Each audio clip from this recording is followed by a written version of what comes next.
Scotty, you've never been on our podcast. We're very chill. We don't care about anything. Talk about whatever you want. If the conversation veers to the left, just go with it. We don't care. We have an outline as you saw, but we kind of just loosely follow it. Yeah. So, I've just seen your room. That does look very familiar.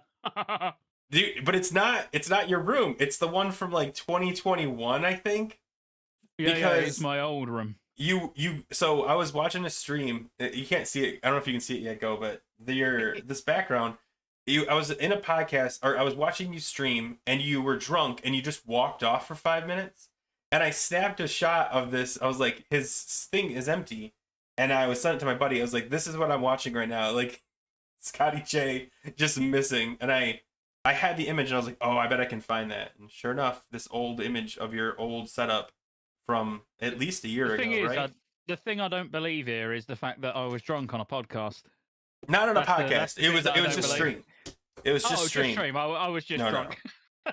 Yeah. No, it was a week before the one where you drank alcohol out of your used shoe, and I was like, "What is this? What is this?" Okay, so let's start this thing. Hey guys, welcome to the Grif and Go podcast. As you can see, we've got Scotty J over here. I'm Grif. This is Go. We talk about Druid stuff. That's pretty much it. If you want to find us, we have our name tag stuff everywhere. You can just reach out. Most of us, you know. But that's about it. I don't want to put too much time into it because I do want to talk as much as possible before we have to go. Yeah. So, do you guys want to talk? Hold on, I lost the show notes, so you guys just have to wait. Okay. I got them up. Oh, okay. So yeah, Scotty, do you want to say anything? Do you want to talk about anything in particular today before we get into like the deep stuff? How was raid? You just got done. Yeah, no, yeah. Thanks for having me. It was nice to actually get a formal invite from Go, written in the post, signed, sealed, delivered, a big kiss on it, and everything. It was, I was touched.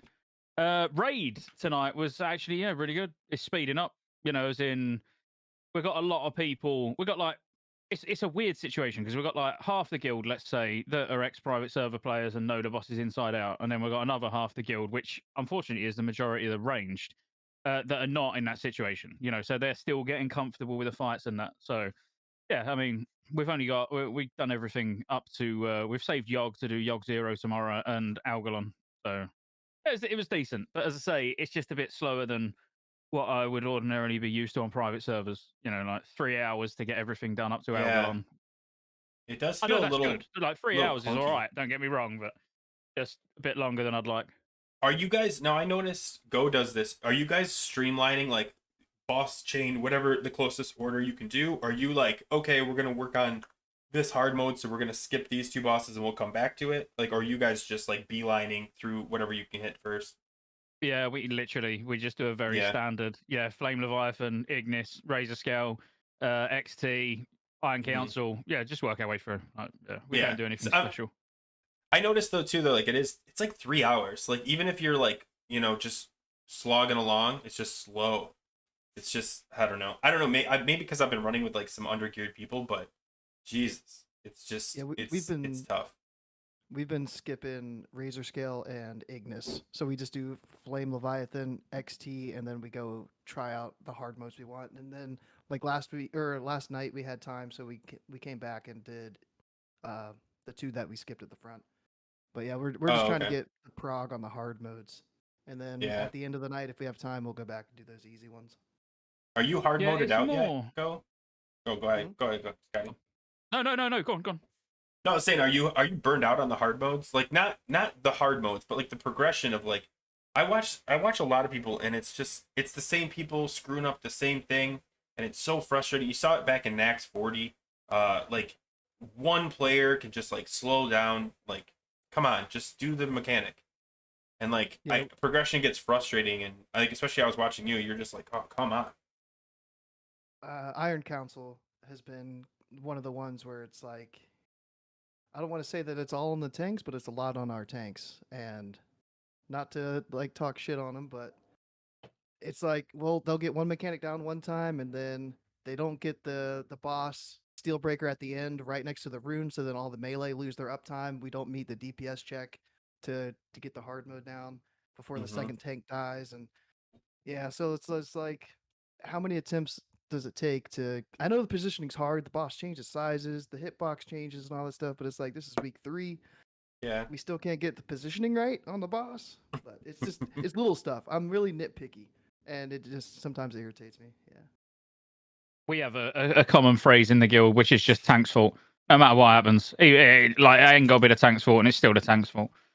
But no, what I find with Alduar is it's actually not bad if you're just going through a one shot and everything. Like I'm looking at our logs from tonight, and we killed Flame Leviathan at 7:20, our time, and then we killed Mimir on hard mode at 9:30. So 2 hours from down in Flame Leviathan to all the keepers and every other boss in between being done.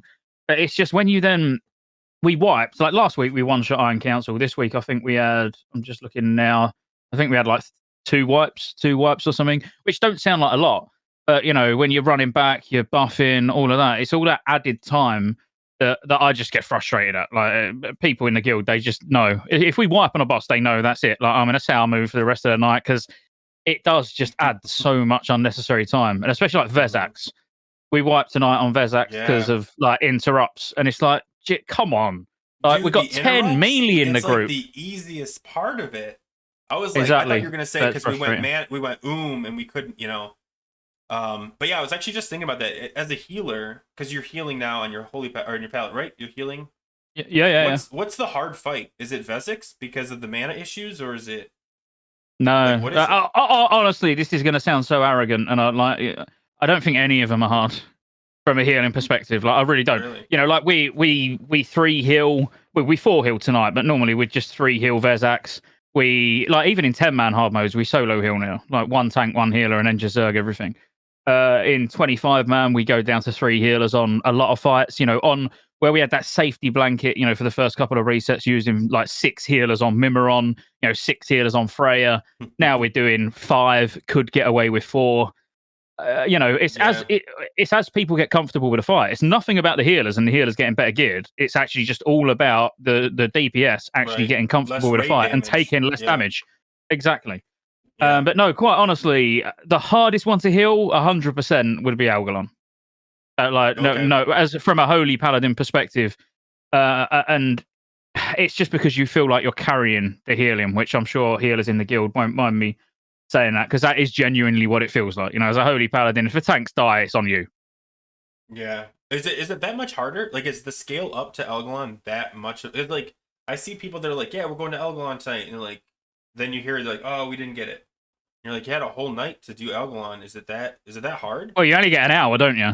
You only get an hour. Yeah. That's limited amounts of pulls. That's what happened. They're like, yeah, we're getting them, and then the hour passed, and I was like, oh, that's fair. And they're like, okay, well, we're done.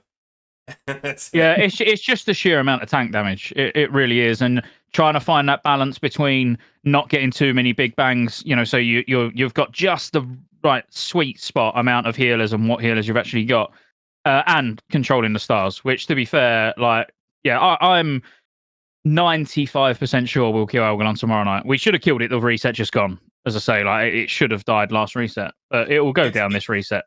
Because of that time limit, like the limit, do you hesitate to do like a late night pull? I'm assuming you do at this point. Like, yeah, that's why we didn't tonight. Let's put it off. Yeah, because you don't want to get only 30 minutes and then be like, well, that's all we've got. So, man. Yeah, well, tonight we could have probably had an hour, but it was like, we've just killed every other boss. Let's just go back tomorrow, exactly the same group, fully refreshed, and going with a clear head and hopefully one shot. Yeah, for sure. All right, so let's get back to the notes now that we've done this. So you're gonna notice a lot of my stuff is gonna be about the Rep Paladin stuff, the polls, the videos. So I apologize if everybody hates hearing about it. So let's talk about the polls for Go. Go, you had one that says, have you been purposely doing any achievements in Wrath? Hold on, let me put it up on the screen. I'm really bad at this. What's up, table? Yeah, Scotty, what time is it actually? 11:10. It's not bad. It's fine. Oh, okay. I thought it was like early. Much later than that, to be honest. Nah. His eyes aren't glossed over yet. He's good. I got hours in me. I purposely didn't drink too much during the raid because I thought, I'm just going to get smashed on here until whatever. Talk as long as you want. I will be going nowhere. I was going to say, what's the bigger factor, the time or the amount of alcohol you had and when you have to get out of here? Because 'Cause you've got Alcohol. a couple beers in you. Yeah. Yeah, alcohol, not time. Time I got plenty of. All right, man. All right, so community. Oh my gosh, I finally got this thing. Oh, you announced. There we go. Let me see if this works. Hey, I got it. Okay. So he says, have I been purposely doing any achievements in Wrath? This is actually pretty shocking. Most people don't do achievements in Wrath. So the results were 12% says, yes, I'm trying to complete them all. 35 say only certain achievements like the holiday raid ones. I'm assuming people want the mounts. Like that's what they go. And then if I get them without trying. Like Scottejayes puts all this time and effort into making these guide videos for you guys. You don't even do the achievements. I mean, come on, Yeah, guys. do you want to know? Do you want the embarrassing thing, Grif? I put all that time and effort into doing the videos, and I don't do it myself. Oh my god. I'm doing That's it 100% true. I'm literally only doing the it's been a long whatever it's called, long journey. What a long or stretch it was been, yeah. Yeah. So obviously I have to do this one. And actually I'm really glad you did that video because I have been like kind of piggybacking off of it. Like the best video it did for it was the one you put out today. Because I was actually struggling to find a farm for the Lucky Charms. And so the one you put, I think you put it out today or this think it was morning. yesterday. Yeah, late last night, I think. Malachus Oh, okay. Hold. Yeah. And then I read through your comments and people were suggesting other places. So I started like going all these places. I got like 40 in 20 minutes, which was great. Yeah, the catacombs in Dragon. I was actually originally going to do that video in Dragonblight. The catacombs in Dragonblight is absolutely amazing as well. And that's where actually in the guide video, that was where I was doing it. But then I was mid raid when I made that video. I was mid raid and we was having a break. I'm waiting for people to buff, and I thought I'd throw this video up here really quick. And yeah. So I was just on the paladin, just grinding some charms, and I was like, actually, this is pretty quick. Yeah, that's pretty. I know, but it was actually really helpful because I was trying to find like a good spot to do, whatever, and I literally couldn't come up with like a good location. And you post that video, and I was like, oh, perfect. Okay, so my poll says, with the changes to Ret, do you think Blizz should implement similar changes to Feral DPS? Shockingly, on my Feral channel, the number one choice was, yes, I'm sick of bear weaving just to do average DPS. But I mean, if you've never done, if you've ever been Feral in Wrath, right now, with the bear weaving, the flower shifting, the snake weaving, it's starting to take a toll on me. Like I'm just like, for like such a low DPS, it sucks. And but I'm gonna do videos on that. I want to talk about it. But yeah, shockingly enough, most people are like, yes, I want to get rid of bear weaving, or at least want to be able to do better DPS. I don't know if it's the same thing. Do you bear weave, Scotty?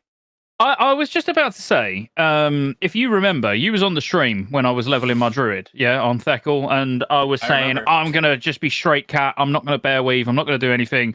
I'm going to play it like I did on a private server. I got to be honest, without bear weaving, it seems pretty boring. As in, like, we've not been able to, like, rely, well, not reliably, but you just can't barely ever get procs of Omen of Clarity from Fairy Fire. When you could proc Fairy Fire, Omen of Clarity procs fairly consistently from Fairy Fire, it felt good. Without that, I don't know. But like Ernest in the guild, I know you both know Ernest. He don't do anything. He literally is just straight cat, and he gets rank ones. He gets like 99 passes on every boss. Like it does amazing. But I think he's just a lot more patient than me. I'm sat there, I can't press anything. I'm like, might as well go and bear. I do it more as just out of boredom. It's like you're literally just standing there for 7 seconds waiting for your energy to regen so you can just go. Whereas bear weaving, there's no downside to it. I mean, in theory, there's no downside to it. You're shifting a bear, you're doing some extra damage, you get back to cat, all your energy's there, boom, go ahead. But if they said, hey, bear weaving's not a thing anymore, would you be upset about it? Would you be like, oh man, like if they made that Fairy Fire proc rate back and you're spamming your Fairy Fire and you've got clear casting going all the time, I think it'd be a more fun Feral experience. Yeah, me too. Yeah, I'd be happier. And the bear weaving don't come without its frustrations either. When the first global, when you go into bear, is a clear cast, and you're like, I should have just stayed in cat. Yeah, like that. I'm here now. Yeah, exactly. Like that's painful. But yeah, I don't mind bear weaving. As I say, I find it I'm so toxic. Like I can't help it. Like only with a guild. I'm never toxic outside the guild. But I just love ripping threat off the tanks and dying. I'm a sadist. I just like I don't care. It's like I'm sorry if you can't Yeah. hold my threat. Then I think that's the worst part too. Is yeah. So like this solution we found is also compounding another problem, which is feral aggro, even without bear weaving, can get really high up. You're chasing, especially when you pop berserk and you're like right on the opener. You're right behind some of these tanks, and you're like, oh. But now what you do is you shift into bear form, increase your threat, and just keep going. It's fine. You'll be fine. And you ask for a salve, and like I've done this. I made a video on this in 5-mans. Can I get salved on the bosses? They don't even like half the paladins don't even know salve is on their spell book, and you're like, oh my god. And then you pull off. I did an AN heroic plus where I kept pulling off. I just tanked the bosses. I was like, once I pulled threat, I'm just like, I'll just hold it. It's fine, because they didn't want to press the salve button. But yeah, it does get frustrating though when you're like, come on. But yeah, there's satisfying things about feral though. I mean, especially like on the opener when you're getting back-to-back clear casting procs, and you literally can't spend energy quick enough. That's both that's frustrating because now you're like energy capping and you're trying to get rid of it, but it's also really satisfying, especially when you've stacked armor pen. Like obviously I've gemmed full armor pen now with Grim Toll, and that's procs, and you're just shred for the full duration of the Grim Toll proc. It does feel pretty good. And to be fair, I rip aggro off that way easier than bear weaving. Like genuinely. Yeah, with Just berserk the up and shred spamming. Yeah. I find it easier to rip threat off of a tank without even going in bear form now. That doesn't make me feel any better, to be honest with you, because I'm not armor pen gemmed. I already have threat issues on like everything, and now I've got to worry about when you do regem, it's going to be worse, essentially. And the biggest thing, Grif, like the one thing I absolutely hate is the fact that you will rip threat or you'll be high on threat, but you're still really low on the meters. Do you know what I mean? As in, how am I over aggroing all of these other like mages, warlocks, DKs, rogues, like underneath them, but with more threat than all of them, and I can do nothing about it. You know. Yeah. Well, the thing that's interesting about the whole kind of like I want to change ferals slightly, like fairy fire proc, is like you said. I remember we were running we're allowed to say private server stuff. Whatever.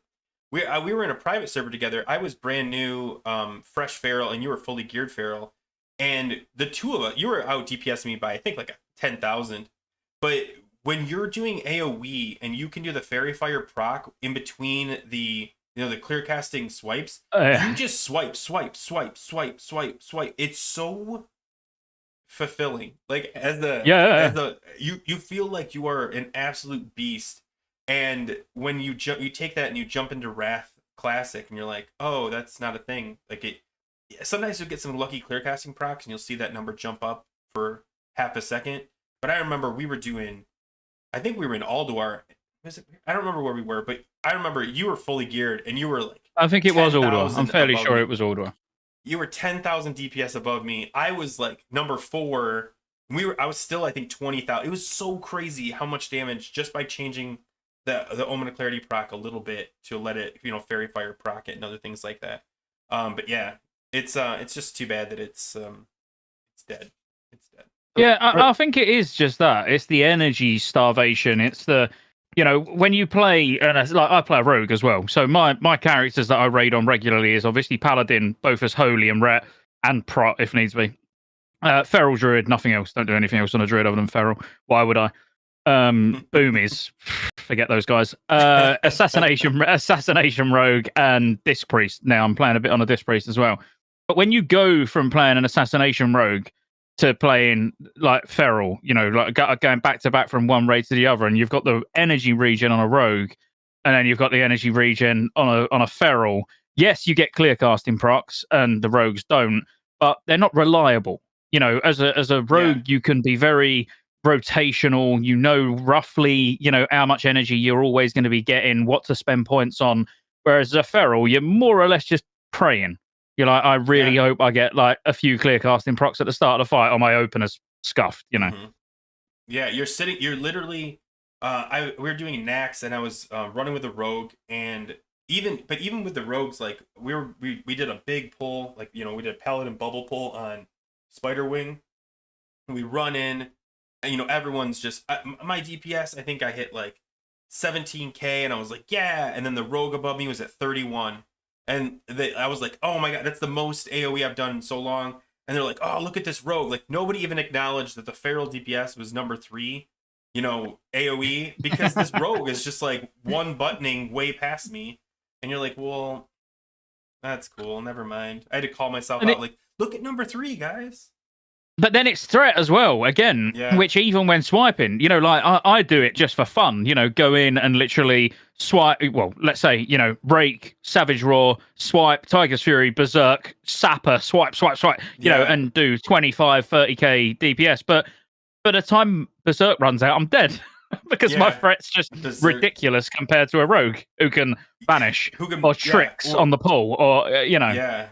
They have so many buttons that we don't have. Like everyone's like, oh, ferals are like rogues. It's like we're really gimped rogues. Like we're missing a lot of the tool set that makes them way more flexible when like with threat. Threat is probably like the number one thing too, for sure. But yeah, I think one easy fix for me, well, not easy fix, as I say, like I've again, without like sounding big-headed or anything like that, I feel like I perform decently well on my druid. I'm playing in alt raids every week for both 25 and like doing full 10-man hard mode clears on it. But because it's an alt raid, like pass-wise, I'm only ever going to be able to do so much because the kill times on the bosses is just so much longer. So that like I get disheartened a bit because I'm like ruled by passes. Unfortunately, I hate it. I hate what it's come to. I wish I didn't care about passes. I'd probably enjoy the game more than I do. I feel like I do decently well, but I do still feel like a really easy fix would just be like an extra, I don't know, 8% or something like that. About 8% extra chance to proc Omen of Clarity, or yeah, allow spells give Fairy Fire a 10% chance. Yeah, 10% chance to proc Omen of Clarity, which 10% probably sounds high, but when you think about it, you are only going to use it probably every 10 seconds or something, so you're not going to get that much more out of it. Fairy Fire has a 6-second cooldown anyway. I think the current rate of clear casting is 8 procs per minute, and might be high. Is that high? It feels high, but like even if they just took that number and just added 2 more procs per minute, and you would feel it all through your DPS, because we are so reliant on clear casting procs that either they need to increase the clear casting procs or just make us less dependent on a huge RNG factor and it sucks because like you said, now that we're bear weaving, you shift into bear, it does the clear casting proc, and you're about to hit that lacerate button. You're like, oh, do I press that or do I try to shift back really quick and use it?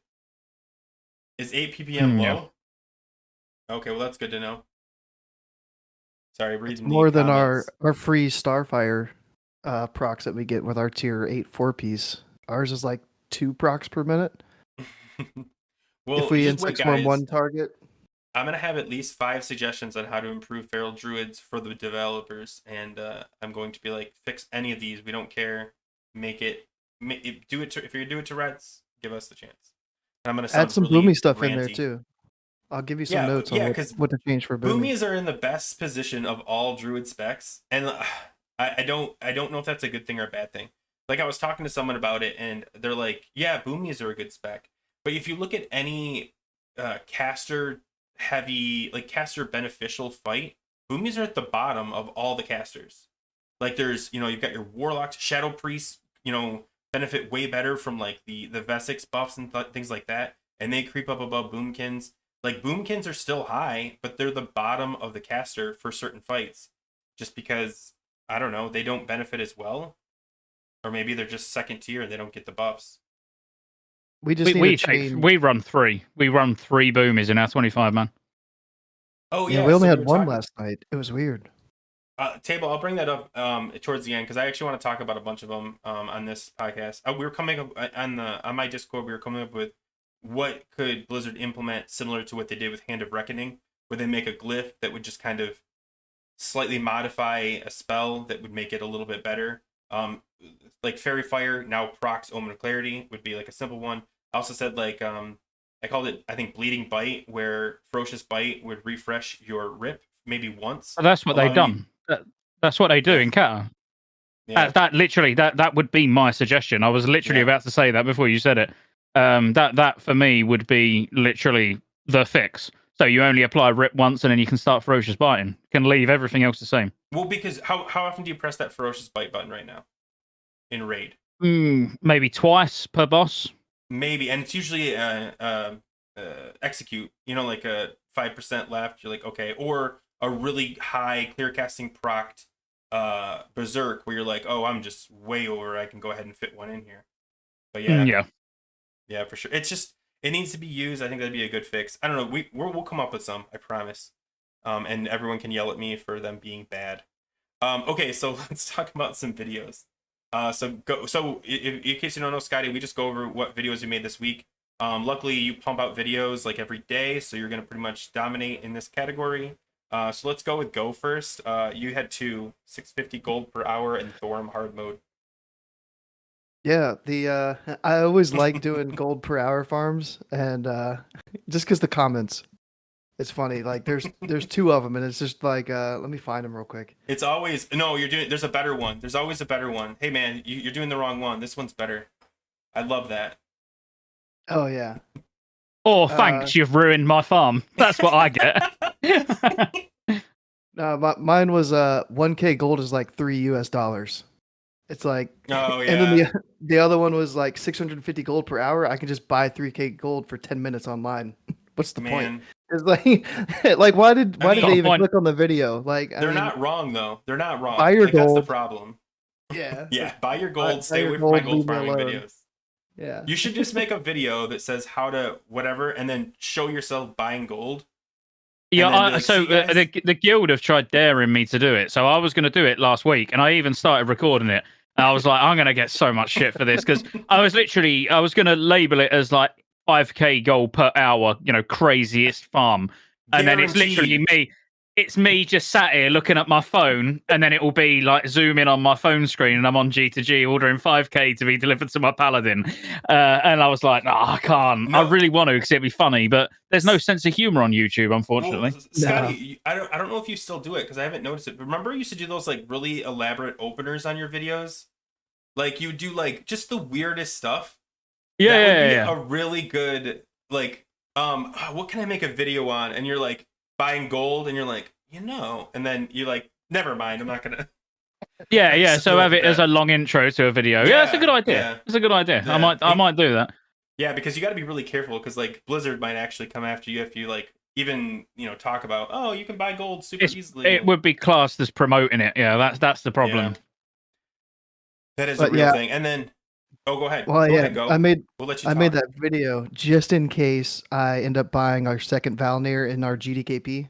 I need to have Mhm. gold saved up. So I've got like almost 50K right now, and I'm Oof. always just like bored doing some AoE grind in some dungeon. It just depends on what I'm feeling like. It's usually like Ramparts normal. I'll go in there, clear that out, get a couple hundred gold an hour. Or it used to be like Strathholm. And then now that Dark Runes have made a return, people are buying rune cloth for their rep and everything. I'm back into Sholo. Hmm. Yeah. So I was like, might as well put a video out on 650 plus gold an hour. Are people actually are people buying Dark Runes? Like, in all seriousness, Yeah. I bought some week one, but I haven't actually bought any since. I've sold about 30 for 15 gold each. We had our raid leader passing them out for Vesics because of the mana issues they have there.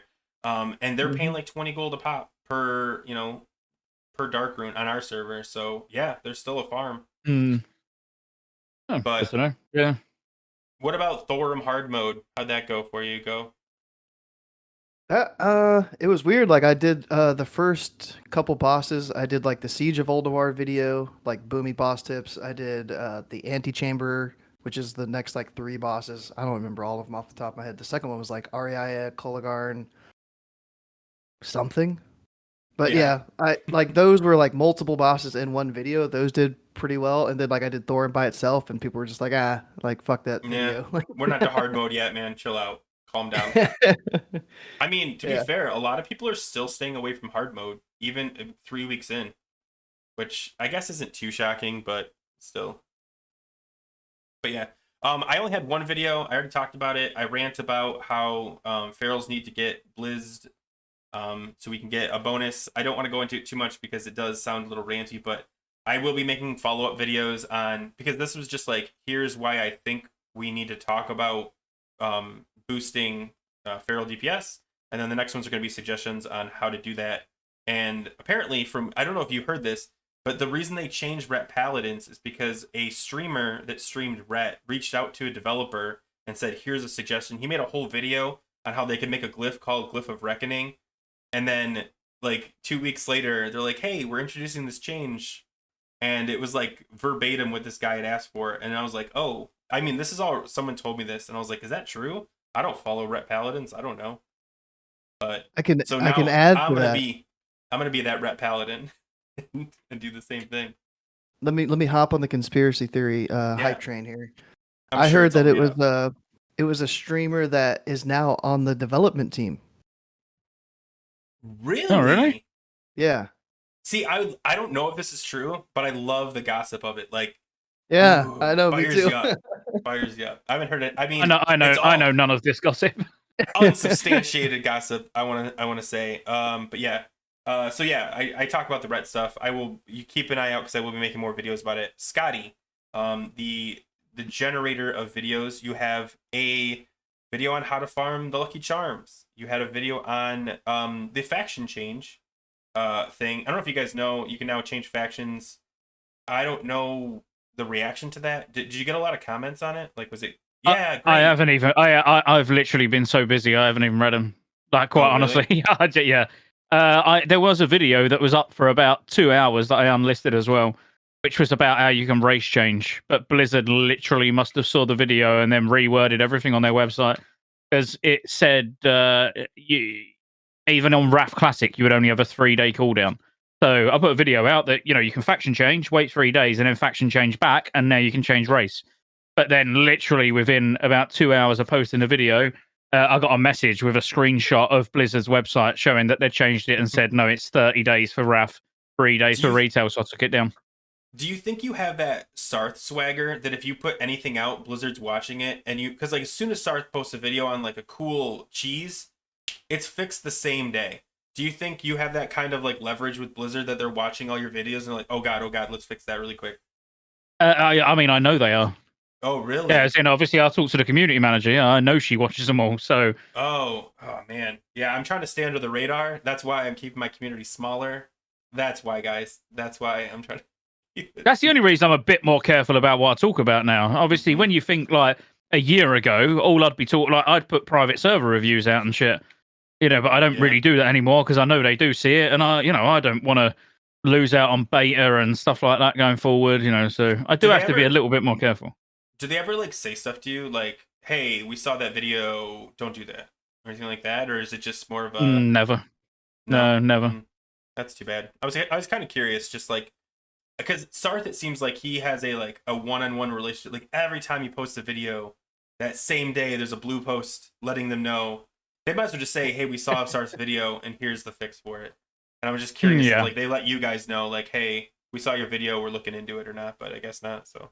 No, they'll just change it, and I mean but that's happened in in loads of cases. Even like go back to stacking up on the fishing daily quest. Yeah. Well, not daily quest, but repeatable. I put a video out about that. That got fixed. I didn't know they fixed it. I did. I got a message about that from the community manager saying, FYI, this is going to be changed. I did that farm and it blew up in my face. Yeah. You're welcome. Yeah, thanks. So you did a Ret video explaining the changes to Hand of Reckoning, and then you kind of speculated that it might be because it scales might be better than kind of people are assuming it's going to be. Where do you feel like what's your gut say, but also like what is there potential it's not? Like is it just like it feels like it's going to be better, or is there something there that's like, yeah, this is substantial? Well, I've been used, obviously, in the 25-man tonight. I was Ret on Colligan, Aurea, and Hodir hard mode. And it feels really good. And I've done a 10-man earlier today. Only Nax, just wanting to test it out. it's pumping. Like, to be fair, like I really do feel it. Which I'm not saying it's massive numbers, but like single target, I'm doing like between 7.5 and 8k, which for single target in a 10-man where you're not stacked on buffs and you're doing like 8k single target, it's pretty solid. Yeah. I feel like I've got a good. People are speculating like 10%. It's or 8 to 10% damage gain. I feel like I've got more than that personally. Like my DPS genuinely felt like it went up by 1.3k ish. Do you have Like a Hand of decent jump. Reckoning macroed into everything right now? I assume that's Everything. How you get it. Yeah. Everything. So the thing is, what people are not talking about, which I was going to put a video out about, but obviously at the start of the expansion, like the first sort of half of phase 1, I was our main tank. And it was only due to guild shuffling about. Our old private server main tank came back. Our holy paladin quit at exactly the same time. I was like, well, I'll step back and let our old main tank take over, and then I'll go main holy. It was nothing to do with getting Valinir first, no matter what people say. All right, nothing about it at all. But yeah, like I can't even remember what I was saying. What was the point of this? We were talking about. I started thinking about Valinir and getting really aroused. Yes. Yeah. So, actually, no one spoke about how powerful it is for prop. And you're like, well, why would you want to glyph it? But there's so many solo tank fights in Ulduar, in Nax, anywhere where it's a solo tank fight. The amount of threat that you're going to get by actually macroing Hand of Reckoning in as a prop paladin is like bonkers. I would be using it on more or less every boss in Ulduar, and then just use Righteous Defense as my main taunt. That's actually a great. I mean, like, yeah, because paladins do have 2 taunts. Obviously, they've got the single target taunt and like the AOE taunt, which has a super short cooldown anyway. And all you're doing is you're creating more damage for your tank, which means more threat. Yeah, that actually makes a lot of sense to have a prop paladin use that just as well. I was just thinking, how can they make prop paladins better? And great, finally we can call prop paladins S tier. I was worried. There might be debate in the future, like, oh, we're prop paladins. No, the Hand of Reckoning. Oh, that's right. Yeah, they're definitely S tier. Exactly. So, and it really is good. I would be running it all the time. But again, when I was a tank, people, tank passes and healer passes arguably mean nothing. But I used to love getting tank passes. I'd get 99s or 100s on every single boss because all I'd do is gem full strength, Dark Mooncar greatness. All I was bothered about was doing damage. I didn't care about anything else. So actually, this change has made me want to start tanking again. I'm not gonna because I can't, but it would. Yeah, I would be using it. But no one's talking about how powerful it could actually be for prop, which is surprising. You know what? That is but honestly, until you pointed that out, that makes 100%. Like, at most fights, especially a 25-man, you're putting your misdirects, your tricks, everything into the paladin on the opener. So paladin should have a huge, or your tank, and the tank should have a huge lead. So they don't need Hand of Reckoning. Most bosses can't be taunted anyway. So, you glyph that, and you don't have to even worry about it. You can just spam.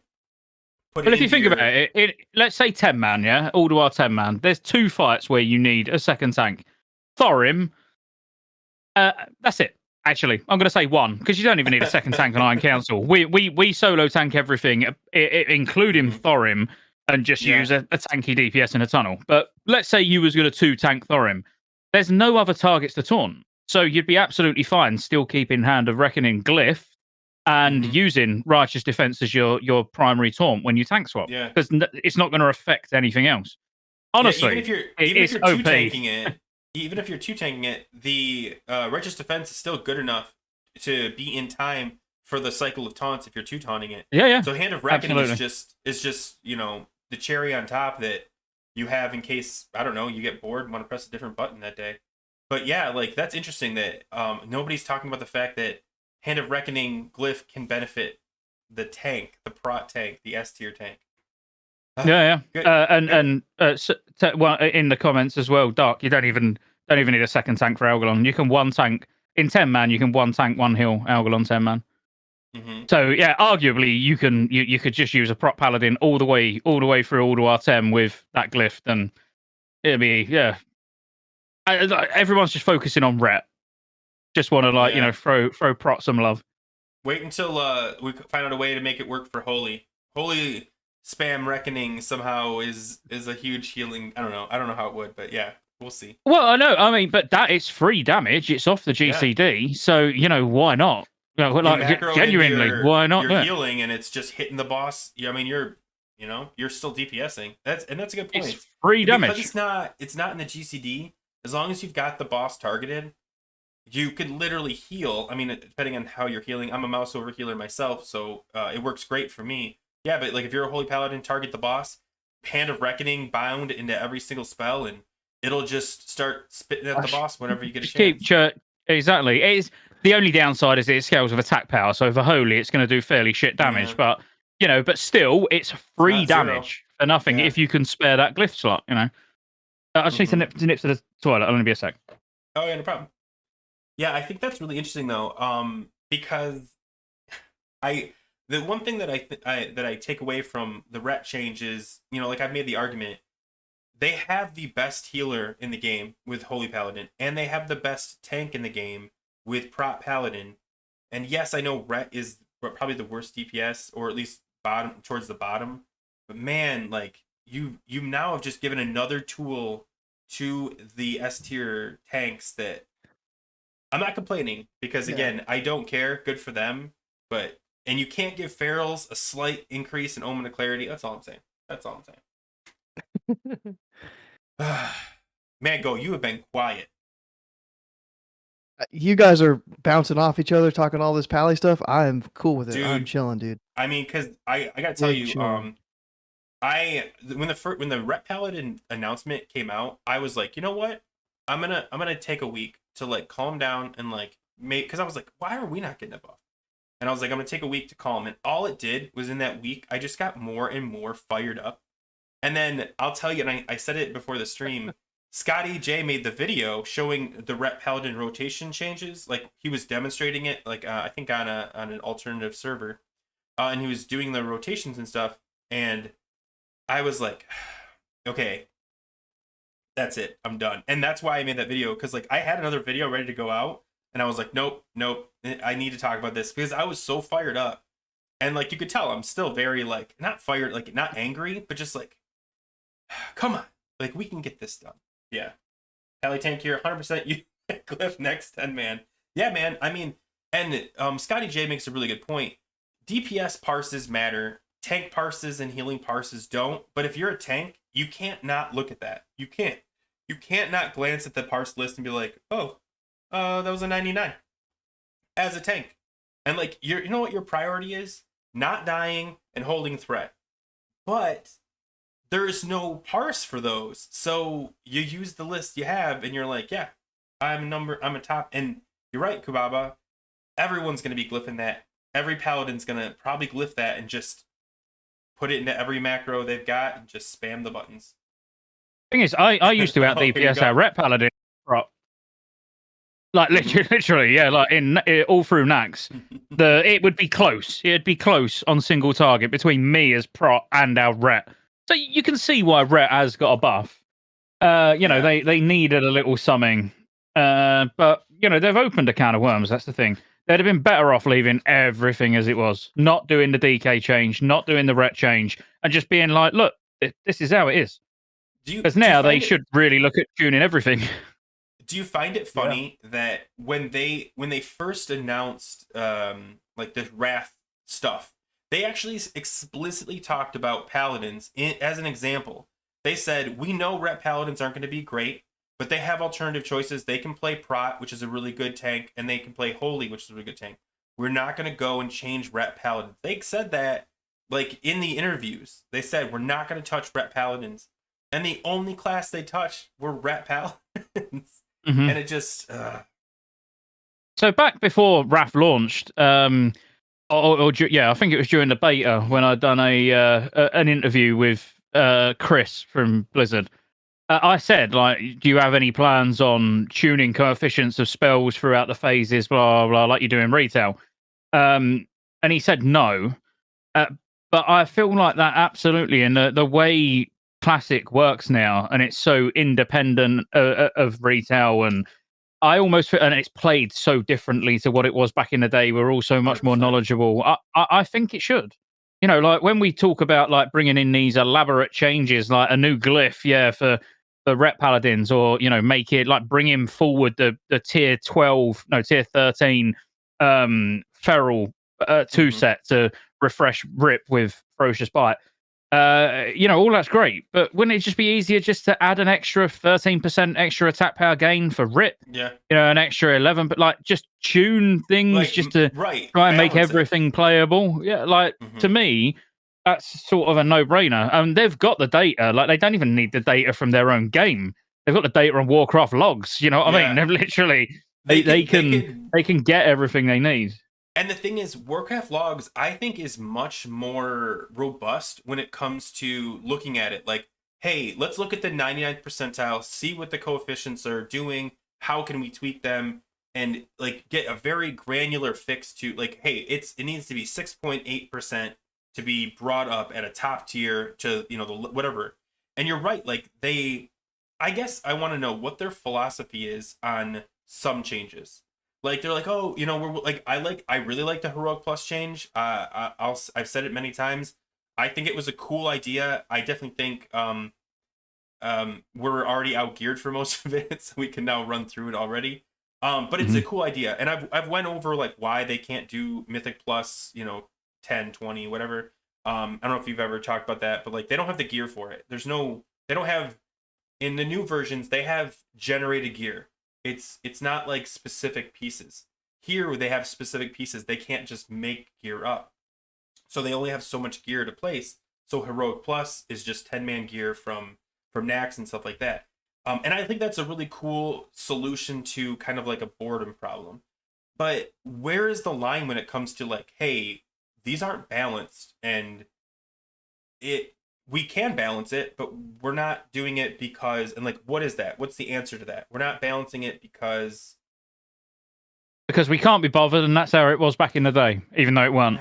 The vast majority of the time when they say, well, that's how it was in 3.3.5, it's like, well, I've played on many private servers and cleared all content, in a top 100 world guild all through original Wrath of the Lich King, and it wasn't like that. The amount of damage we're doing now is ridiculous. The buffs to all the gear in Ulduar is ridiculous. Like it didn't need to be done at all. And it just oh, go ahead. mate, it opens a whole can of worms going forward. Where really ICC is the next tier. TOC is not the next tier. When you're going from 252 gear to 258, that's not a step up in eye level that's even matters. And I was talking to Ernest about this, feral to feral, talking about the twin Valkyries staff that drops on 25 heroic, and it's a 6 item level upgrade from Dreambinder. It's like there's not really a lot to get excited about, is there? It's like so minor. It's like, well, if I get it, I get it. But the gain is going to be so small. They've made TOC irrelevant, but they also now can't do anything because they can't now buff the item level in TOC because that make ICC irrelevant. Yeah. So it was a stupid move, in my opinion. I kind of get why they've done it, but I wish they didn't. And it would have been a whole different story. The hard modes without being able to get 232 crafted gear, and even that. Let's face it, they half-ass everything they do, and like, I don't care what anyone says, they do. They don't think far enough ahead. The Love is in the Air event is a prime example. We're getting 226 next drop when they should be the same item level as the next that you get from Emblems of Conquest. But they've not changed them, so now you've just got shit pointless next. First of all, don't apologize. Go and I bash on Blizz all the time. In fact, when we talked about, because when Blizz was doing like all these interviews when Phase 2 is coming out, I remember watching that community one, and like one of the developers was like, they're like asked some questions like, oh, I don't know, I haven't figured it out yet. And you're like, you guys have already announced it. You've set a date, and you still haven't like made final decisions on like boss mechanics. And he's like, I'm sending out an email right now or something like that. We're like, yeah, they're just like, yeah, we'll figure it out. And like, I think there are people that are in the Blizz community that are like, yeah, let's make this better. I just don't think it's all the way up the chain. It's still short term. It's like, hey, like, have they thought about Trial of the Crusader? Like, is that on their plate yet? is ICC in the background being worked on, or is it just we'll wait until 2 months before and we'll start working on it? Because like honestly, I don't know the answer. Like they're doing nothing. Maybe I don't know. Well, they put it on the PTR and then they get free testers, don't they? And then that just makes the content pointless as well, because you get all these guilds that claim to be world #1 guilds that I don't see it. When you can literally sit there on Algalon, for example, like we didn't touch Algalon on the PTR. If we did, it'd be dead already. But sat there on a boss that only allows you 1 hour of progress a week, but you could sit there for 12 hours a day on the PTR, essentially doing months worth of progress during the PTR. It just makes a joke of the whole thing, in my opinion. Like obviously I love Wrath, and I'm sticking around for until the end of MOP. Like I really hope we get classic MOP, because I like MOP and Wrath. I basically put side by side. I'd find it very difficult to decide between the two which one I like the most. Yeah. Like I love MOP, but I love Monk in MOP is just incredible. So like I cannot wait. But I think after MOP I'll be done, because I don't really I don't like the direction they go in sometimes. Like the cherry picked changes, like Ret Paladin. I'm playing a Paladin. I appreciate it. I like it. It's been fun to play with it today, and I enjoy it. But at the same time, it's like, well, if you can do that for one spec, surely you can look at them all and be like, well, let's try and bring, even if it's a nerf, not bringing people up, even if it's taking the top and bringing them down, because the content doesn't need everyone doing 15, 16k DPS. It needs everyone doing, let's say, 8 to 9k, around that figure. If everybody was doing 8 to 9k every single boss, you could kill and, have to actually focus on mechanics. Where at the moment, we're so overgeared, or our guild already, even though we haven't killed Algalon yet, is so overgeared that all the content's already becoming like Nax 2.0. Yeah. So it's like let's bring the top down. So I don't have it. I missed the first 2 weeks of Alduar, but I will tell you, we did 25-man Ignis. This is probably a bad example. We just ignored the ads. We had the tank pick up the ads and just burned. And I was like, isn't this a whole thing where you have to like destroy the ads? And like, nah, we'll just DPS through it. It's fine. Like 2 weeks. They're 2 weeks in and they're already like, nah, let's just skip the mechanics of this. And that's the other thing is like, like you say, like our DPS is more advanced, but also our knowledge base is way more sophisticated. Like our strategies, they're not just like, here's the like I was telling someone the other day, we were doing Razor Claw, and we'd always have everyone stay behind the turrets, like behind the launchers, and like let the turret guys come to us, and now you run to the turrets, just you melee right on top of them, and that's a better strategy because you're not losing that time. But like we weren't thinking like that back in 2007, 2008. We were like, okay, well, this is where the boss fight starts, so let's just stand here. The turrets have to be fired. We'll wait for the dragon to land. Like it's so weird how we've min-maxed every aspect of this game. Like every tiny little, like everything is there's no strategy that won't be considered and then simmed to crazy ends and then either implemented. I mean, like bear weaving is something where someone just threw an idea out in a chat room and someone's like, let's sim it and see what happens, and they're like, oh, that looks like it would work, and then people hop on the PTR and started trying it on dummies, and next thing you know, there's bear weaving is now everywhere in feral community. It's nuts. But yeah, I'm really excited to see if they mean what they said, where they're like, no more. I don't know why they said that either. Like in that ret thing, they're like, and then no more changes after this, I swear. And we're like, bro, you said that before you made this change.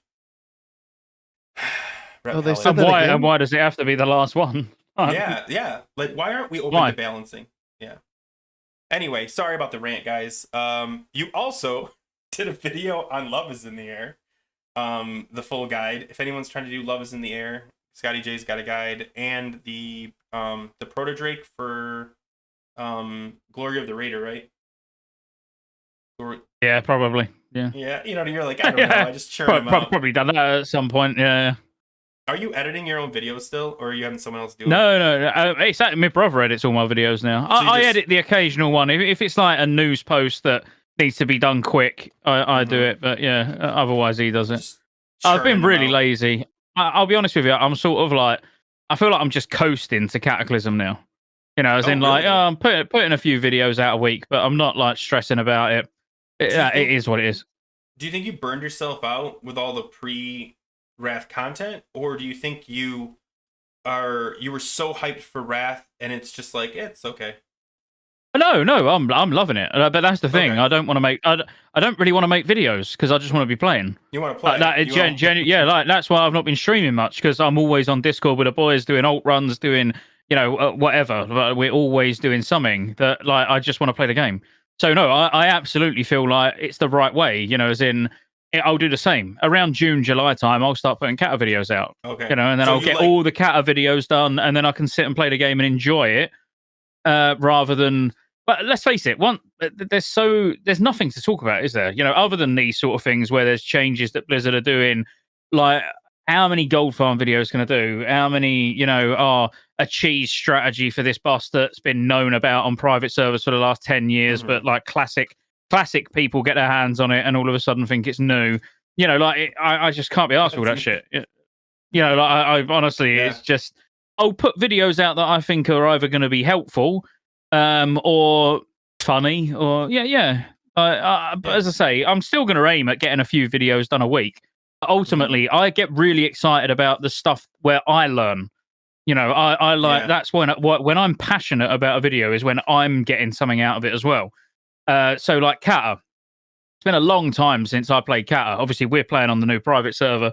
I don't want to advertise it here, so I won't tell you what it is or when it is. But we're our whole guild's going on there, and I've Mhm. got my own Kata server that I'm playing about with on already, just refreshing my memory on all the little minor changes. But that excites me because it's like I can't remember exactly how a holy priest played. So I want to play a holy Yeah. priest. I want to raid on holy priest. I want to learn everything and then put it out into videos on talent changes, spell changes, things that you can do as a holy priest that you can't do in Wrath. That's like the content that I enjoy actually doing. So when the actual game's out, I don't know. I'll just Yeah. then You're like like, hey, coast I for did the 6 work. months. Yeah, I did the work. Let me just play the game now. Leave me alone. Yeah, but Just check my obviously, backlog. They're there. ultimately, I don't like. I'm hoping in the next sort of 4 years, I'm not making WoW content at all. That's the aim. Because Yeah. I'm mega bought into Ashes of Creation. Like the thing that I'm done with when it comes to Classic is the lack of exploratory content. Mm. That it's all known. It's all known. You can do it on private servers. You can master it all very very quickly. Whereas like I miss that mystery in an MMO. And I know it sounds a bit cringe. You're probably like, I no mean, one cares about that. But like well, no. I going mean, into Ashes, you'd know nothing. Like that's going to be brilliant. I got to tell you though, because I think there's something. I mean, there's obviously something to that, but like, I remember we were playing Classic, like Vanilla Classic, and there was a girl in our guild who had never played Classic before, and she would like discover new things that like we already knew because like we played the game. And she's like, oh, do you know there's like this secret? I'm like, yeah, and she'd be like, oh, it's so cool, and I'm like, it's so cool that you're excited about it. I wish I could relive the Yeah. experience of like, oh, cool, like. I can go back to like Wrath memories, and I remember the first time I was Horde, my first time through, and I remember still in Howling Fjord going up that big elevator in the back of Howling Fjord, like right when you go in there, and I'm like, oh my god, like the music changes right there, and you're like, this is so cool. You don't get that anymore. I fly right past that thing. I'm done trying to get to UK. But Yeah, yeah, like there is no even nostalgia as mhm, Warfin already.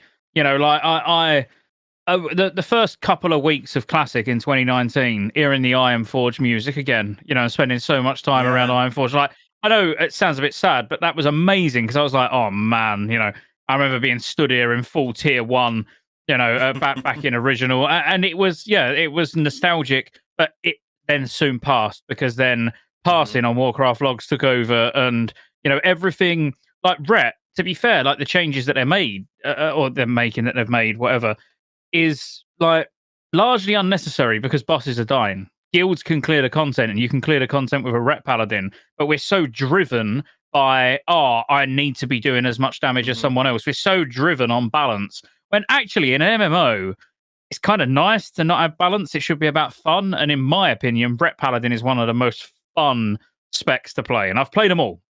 There ain't a spec in Wrath I haven't played, but I love playing Brett Paladin. I'm So- jealous of Rets. They get Really? to Theorycraft now. They've got their little change. They're coming up with all these things. Like you were saying, like it was a Ret change, but now like prop pallies are trying to like take over that Ret change and like min max on that end. Like Mhm. I want that change for Boomy. And Yeah, because it's Yeah. exploratory content. Like that's Mhm. perfect. That's what Yeah. that is what's fun, not like regurgitating the known, which is what I Yeah. do. You know, which I'm not even proud of it. You know, as in I'll put like when I start putting videos out about Kata, it's like, well, you can go and find this information. All I'm doing is going and finding it and giving it to you. You know, but the Mhm. information's there because we know everything about Kata before it even launches. Whereas, like Yeah. when it comes to Ashes, and I find Ashes, if you haven't worked out already, that's the MMO. I'm more excited about that than even the Riot MMO. You know, Yeah. I'll be loving it. You know, when you come across something and you're like, "Oh my god, this is amazing! Let's make a video." And you make a video Mhm. about something that no one else has even spoke about or knows about. You know, like that. Again, when I learn something, it excites me to share it with other people rather than just, "Oh look, we found a way to be able to kill Mimeron in 3 minutes on hard mode and ignore fires." You know, it's like, oh, well, great. Yeah. Not Well, I mean, whatever. but you bring up like a lot of good points, like especially like Go. It's so crazy. These little I mean, the Ret Paladin is like what 2 sentence changes, like change Hand of Reckoning to be a glyph, and you can now proc that one thing off of pretty much everything. I'm summarizing. Look it up. But those little changes, you're right. Now you're like theory crafting, like, oh, what can we do with this? What can we? And that is one tiny change for one class. And that's how like I was saying, like, oh, I came up with all these like cool ideas for feral changes. That's exciting to me. And like you're right, like you get like, oh, you know what? It would just be a simple, modification, and what would it mean? Like what would it cause? How would it affect balance? And it's so exciting that you're right. Like it's almost like we're hungry for something new. We just don't want to tell anybody. We're like, yeah, no, I mean, so parses. Yeah, how's your parses? What's I like to talk about my gear score because gear score is cool. Like, hey, do you have a high gear score? Yeah, I do. Like, I think, oh my god. Anyway, it doesn't matter. But Blaze and Bob said something. Sorry, I was like trying to remember someone's name. So Blaze and Bob said something about back in the day when you used to log for raids. I'm actually so glad they got rid of that.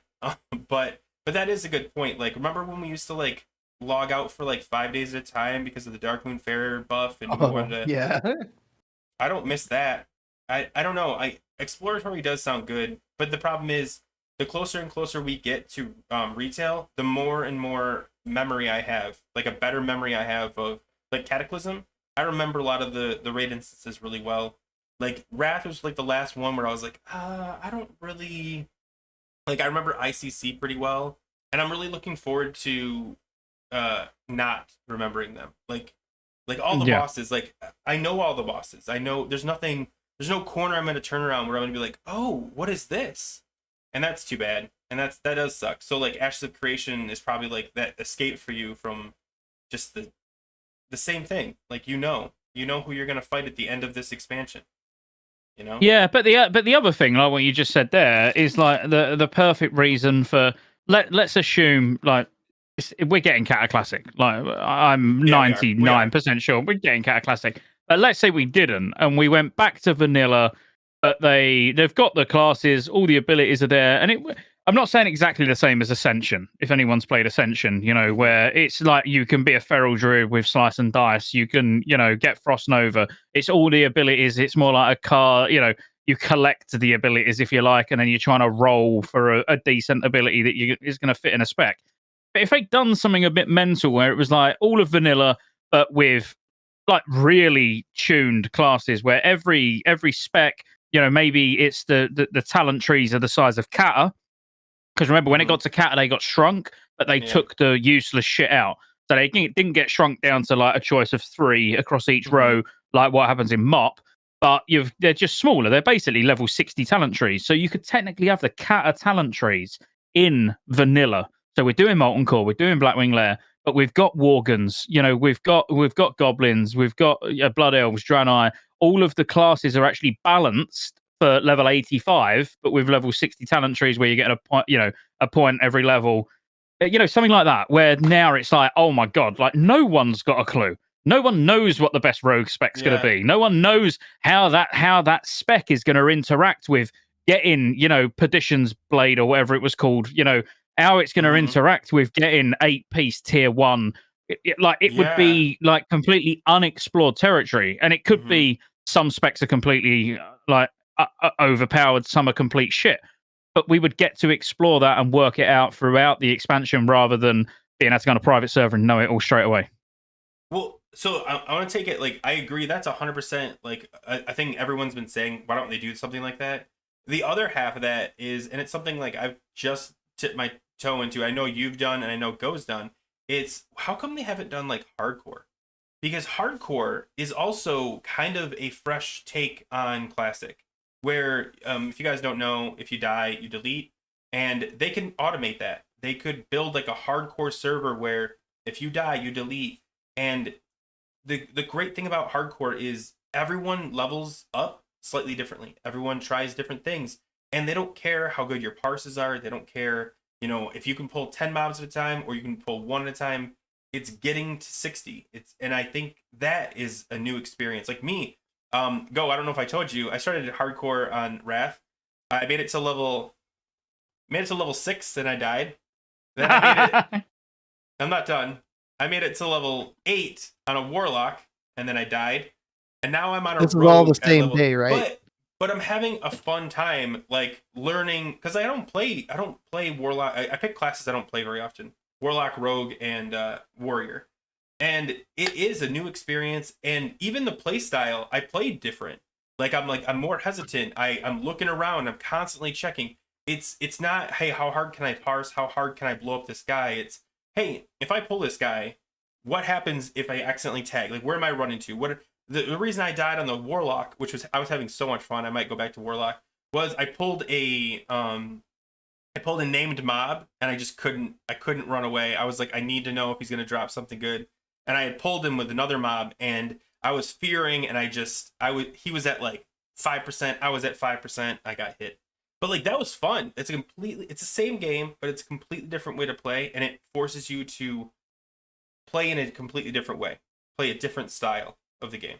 I genuinely think we're going to get hardcore servers. Like, the thing is, they've sort of laid the foundation with season 1 of Season of Mastery that it's going to be that sort of lull period between phase 2 and phase 3, like they did in TBC. I really do think we're a matter of weeks away from a decent sized announcement for a Season of Mastery or something slightly different. Yeah, they're going to have to. They need to bolster the numbers. They're going to need to. Yeah, they're going to need to bring people back. There's people dropping off already. I've noticed it even in our guild. With Alduar's not been out that long, but it's like, well, once you've killed it all, some people just don't care about getting all the gear and everything. It's not even that, but like, and this goes back to like kind of knowing what's coming. Is Trial of the Crusader's coming, and if you've never ran Trial of the Crusader, it is technically it's like a 2-room instance, but it's a pretty basic raid. There's not a lot to it. Nobody really loves the heroic that comes out with it, or the 5-man, you should call it, because there's a regular. It's not an exciting phase. So you've got 6 months until ICC. Go on vacation. Like, that's the reality. How they're going to do it as well is going to be interesting. So, with the way that people want to like push content as quickly as possible and clearing, like Beef Bar, clearing Alduar, in a couple of hours, night 1. When TOC comes out, you have to do normal first, and because they've said you can only do normal or heroic, technically there should be no progress till week 2. And the same with ICC. You can't start ICC heroic until you've killed Lich King 25 normal. So it's like, are they going to actually slow it down by forcing people to do normal? Because if that's the case, going into TOC 25 normal in gear that's better than what you actually get from there as a brand new raid is going to feel pretty lackluster. Yeah. So they're going to have to make changes there. There's still upgrades, and there's some pieces in there I want, but like, you're right. Like it's not as big as Alduar. Like Alduar, there's like pieces I want. There's a lot of pieces I want. In Mhm. I think there's like 3 that I'm like, oh, that'd be cool to get that. So yeah, like so you're sitting on ICC for at least 6 months from now, right? Like you can't. I don't think they can bring out ICC for another 6 months because ICC is the big one, and they got to stretch that thing out, and they want a year and a half. So yeah, they got to drag it. I think they actually said like 14 months. I think is what we're Okay. going to get, 14 to 15 months. I think we'll be in the beta for Cataclysm around November time. Okay, so a year I until we would hit the beta, anticipate. roughly. Yeah, That's yeah, not I horrible, would say so. but I still, think, yeah, you like you say, ICC, and then you got Ruby Sanctum, and we got Onyxia as well. I mean, all largely like not irrelevant, but let's face it, Ruby Sanctum. Who really cares about your gear at that point? You've already nobody killed even Lich counts King. it. Yeah, It just doesn't matter. But yeah. the one, like, it sounds like I'm being really negative. I will say that the last few weeks have been the most fun I've had in Classic ever. You know, since 2019, it's been the most fun. I love Alduar. I do love Alduar, and yeah, I'm really loving Classic at the moment. But I am already, unfortunately, for me, I'm looking forward to tier 11, as in the first raids of Kata, and I'm looking Yeah. forward to ICC. For me, they're now like ICC for a few weeks. That'll be fun, and then after that, it's like tier 11. Because for me, the first tier of content in Kata is the best they've ever done, ever. Really. Yeah, I it's don't remember the amazing. gear. I'm not like I'm thinking about the raids. I can't think of any of the gear, and I played. I think I mained a feral by then. Yeah, and I don't remember any of it. Like I was tanking by then. Yeah, so I don't. Nothing's coming into my head. But Bastion yeah, of Twilight and Blackwing Descent's awesome, like amazing. I think it's cool. I think it's cool that they are based on what you said. They're at least considering doing these like alternative versions of apparently classic. Like a hardcore would be absolutely a blast. I think because I think it's like reputation. Like, oh, how many 60s do you have? 3, 5, whatever. It's like parsing, but like legitimate. Like, oh, that's an achievement. You know, getting a character to 60. Trust me, coming from a guy who can't get one to level 10, getting one to 60 is pretty cool. It's pretty cool. But yeah, I think it's cool that like that you're still passionate about Alduar because I mean, I've only been doing pugs in Alduar, and it's man, wiping on some of the stuff we wipe on, it gets frustrating. I think that's. I mean, it sounds like you have a core group that you like play with, and you like everyone knows what they're doing. I'm assuming it's the private server crowd. No. Oh yeah. Most people in the guild know what they're doing. But no, I mean, all of the frustrating thing is because of the pass hungry environment that we live in. People are like, "Fuck mechanics! I'm not moving. I need to pump. You know, I need a 99 pass, or they're not going to take me next week." When actually, no, we don't need 99 passes. We actually just need people that do the mechanics and don't die, and that makes the boss a hell of a lot easier. You know, so but yeah, 98% of our guild are solid. But yeah, I've not pugged Alduar once. Like, and yeah, we have sometimes two raids a day. You know, on ults like 10-man hard mode clears, and yeah, it's a lot of fun. Just wait till you get Valnir, Scott, and then somebody dies, and they're like, "Dude, you've got fucking Valnir, and you let me die. What are you doing?" What are you doing? I'll be like, "Well, what are you talking about? It's in the bank. I'm rep. Well, I'm getting ready for Shadowmon." Yeah, it's like let me stand in the blame me. blizzard on Thorum. Like, come on. How close are you to Valinar? That's the next thing. Like, have you got any gear upgrades, guys? Like in the last week or so? Not much. I got a pair of 10-man gloves, and that's it. Since like last week and a half, 2 weeks. Yeah. Scotty, do you have Valinar yet? No. Oh no. I'm halfway. I'm on full. Well, yeah, I'm nearly halfway. I will be halfway this week. I'm on 14. Okay. So that's yeah. pretty good. Sorry. I'm on 13. I'm guaranteed to be on 14 when we kill Yogg this week. But you know, I'm hoping we kill Algalon, then I'm bang on halfway. You know, I'll be on 15. Okay. Yeah. I don't think I the only guy I know who's got maybe 10 pieces. So you got a couple pieces ahead of him. It's all RNG, right? Like I think Algalon's guaranteed or Yogg's guaranteed. Yogg's guaranteed. Yeah. Yeah. But I've only had Normally you average 3 to 4 a week. It's been a particularly bad week, to be honest. I think I've only had one, literally one, and there's only 2 bosses left. Oh man. Oh, But yeah, I'll get it when I get it. I got the Raven mount finally. I know it's one expansion too late. I got it. No big deal, guys. But and then I got what do you call it? That the feral weapon that's not the good one. Tortured Earth. I got Tortured Earth. Oh yeah, which yeah. is good. I mean, but it's not Dreambinder and it's not Dark Edge of Insanity. Is that what that's called? Dark Edge? Yeah, I'd take either one of those over it, but hey, what are you gonna do? That's the thing, I'm not even excited if it's not Biss. And you can't get Biss unless you're doing Algalon. And I'm not seeing Algalon for a while. So And there's so much competition on everything. That's the thing. You know, it's like the belt from Yog 10 is like, you know, +1. Soul Devourer Cinch. You know, it's Biss for like Warrior, Rare, Enhancement, Feral, Rogue. Yeah, so and the cloak from Vezax 10 as well. Like there's some big ticket items in 10-man hard mode, but again, there's just a lot of competition. You brought up that mount. Bob had me do the Druid flight form quest to get the thing to summon Anzu. Oh yeah.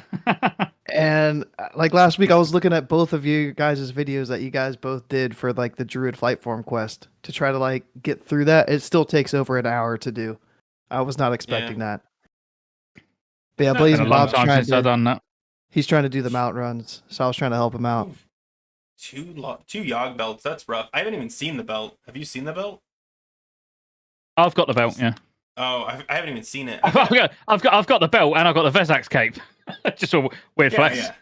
Yeah. He just started off being like, oh, they're super hard, highly contested. Oh, I've got both, but just impossible to get your hands on. Yeah. Yeah, but they are super contested. But yeah, I've got the belt and I've got the cape on the Druid. Upgrade wise on the Paladin, I'll be honest with you, there's just so little that I need. You know, as holy, it's quite awkward because like I need to transition to 4-piece tier 8. I've got 2 at the moment, but I can't use any more until I get the other 2 pieces, and I'm not going to take the next piece for it to sit in the bank when someone else can use it now. You know, so it's a bit awkward. I got the Algalon 10 ring this week from the quest item, which was quite nice. Yeah, those are like Biss for everybody too. So like everyone's trying to get that, the Algalon quest, and because the ring that's got the ARP ring with the gem slot in it, I think as well. That's even right. the 10-man's pretty good. But yeah, for sure. Man, I'm just burned. I'm not gonna say burned out. I just want a guild run. I just want to like experience everyone doing their job. I just want that. Because a guild run ensures that. I mean, have you pugged? No, I won't pug, and even the guild runs are a struggle, man. Guys, don't ever pug. But yeah, I'm actually, the more you talk about Kata, the more I'm excited about it. I know that kind of jumps off, but Blazing Bob mentioned it again, is because like nobody takes lower stuff. Like if you are a plate wearer, you wear plate. If you're a leather wearer, you wear leather because you get bonus for all of it. And that actually that was a great solution, by the way. They made it so like if you wear that set. But yeah, I'm looking forward to Kata. I don't know. But it'll be good. Kata will be good. I mean, I'm looking forward to enjoying the rest of Wrath first. But yeah, as I say, I've done this time around for it. Like for people that have watched me for a while or even know me and raided with me or whatever, you know, I've done TBC completely wrong. You know, I was making the same way as I did now. You know, I was making TBC content before TBC launched, so it's all there ready. But then I just got bored so quick at TBC that I just went on to private servers and bit of Season of Mastery, you know, and didn't really even enjoy TBC. Whereas this time I made a conscious decision. I was like, nothing is going to ruin Wrath for me. You know, I love Wrath. I've always loved Wrath. I will not let YouTube get in the way. I won't let streaming get in the way. You know, I'll get everything done. So the channel's set up. It's got all the videos. People can go and find them. You know, even if it's 6 months early before it needed to be there. So I can just sit and play. And that's what I've done. And honestly, it has been so far the best time I've had in Classic. You know, in terms of like just the amount of stuff we get for a week. I'm starting to stream a little bit more now, but I was gonna say you don't a little stream bit your more. raids though, right? No, well, I'm raid leading, and Yeah. I very much like talking to everyone when I'm streaming. Like I don't want to, and I don't want to split my attention. I don't want to be raid leading and then start talking to chat about something, and then they're like, "Are we pulling?" Because now I'm slowing the raid down. At the same Yeah. time, I don't want to just raid lead and ignore chat. So for me, the easiest way is like I'll stream alt runs or where I'm not raid leading and I can just chill. But yeah, it's more out of respect for the guild than anything else. And I said that right at the start. Like in TBC, that was something that caused rifts in our TBC guild. Where I'm streaming all the time whilst raiding, whilst being the guild leader and all of that, and people are like, I'm prioritizing the stream over the guild. Whereas this time I've said no, I'm prioritizing the guild. If we're doing something in the guild, I will focus on the guild, and then I'll stream when I don't need to focus on the guild, which is like now. We're hopefully progress. Everything will be dead this reset. I'm hoping. Touch wood. We've got Yogg Zero and Algalon done tomorrow, and then I can then focus a bit more on stream because we can take a bit more chilled approach to it. Yeah, I see that, and I kind of did the same thing. I think I streamed in TBC and maybe a couple times in Nax, and I didn't like it because I'd be playing and like have to keep an eye on the chat, see if like I only have like 10, 20 people in my chat at any given time. So it's not like it's like crazy, but like when you get 50, 60 people, like you can get at the baseline, and like the chat's going crazy, and you're like trying to figure out.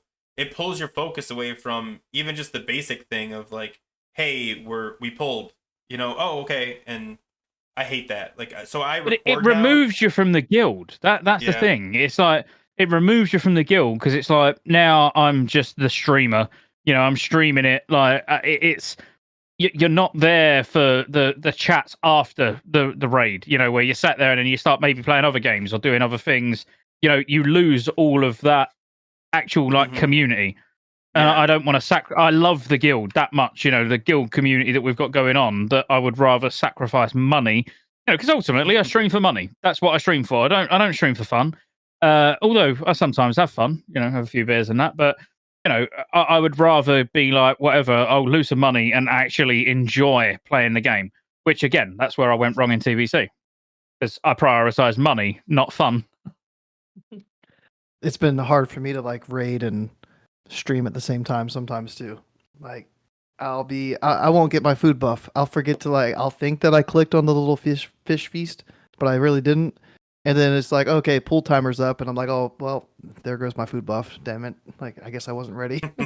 I do stupid shit when I'm streaming, and it annoys me. Like I was leveling my mage, so like I want a mage to be my pug character, where I do just stream it. I'll be streaming, pug raids and everything. Cheers. But I forgot about the timer for the quest. It's so basic, where you go from Crossroads to Thunderbluff, and then that timed questing. Yeah. I completely forgot they even had a timer. So I went and done loads of other stuff, ran to Thunderbluff, and it had expired. And I was thinking, I never would have done that if I weren't streaming. It's only because I'm talking to people. I've just wasted that entire fucking run there, and then fly back, get the quest again, fly back. I just make mistakes because I'm focusing on the stream. So I don't want to be making those mistakes in a raid that's going to affect 24 other people. I did that with my hardcore tune yesterday. I was gonna say.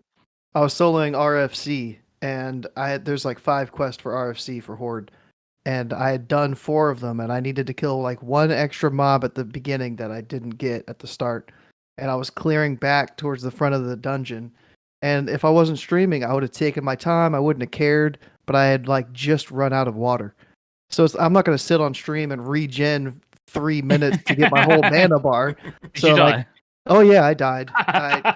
Yeah. I tried to do like a little reset spot to get past some of the mobs that had respawned, and I missed the jump, and yeah, I died, and I was like, but I wanted to. I would have still done it if I was streaming or not streaming, like finish that quest, but speeding it up and hurrying, playing hardcore while streaming, it don't work. Yeah, that didn't work. I think okay, but I think, and then this is gonna kind of go against that, but I think the best fun of hardcore is trying to stream while doing hardcore, because you are like half focused, and you know what I mean. Like you've got, and you're like chatting with people, and you're like, oh no no. Like I think that's the fun part. I mean, if you look at like the videos that, God, I don't know how to say his name. Is it Guzu or Guzu? Oh yeah, yeah. I know who you're talking about. The videos he makes, half the time it's them like just panicking in stream, and we wouldn't get those moments if people weren't streaming.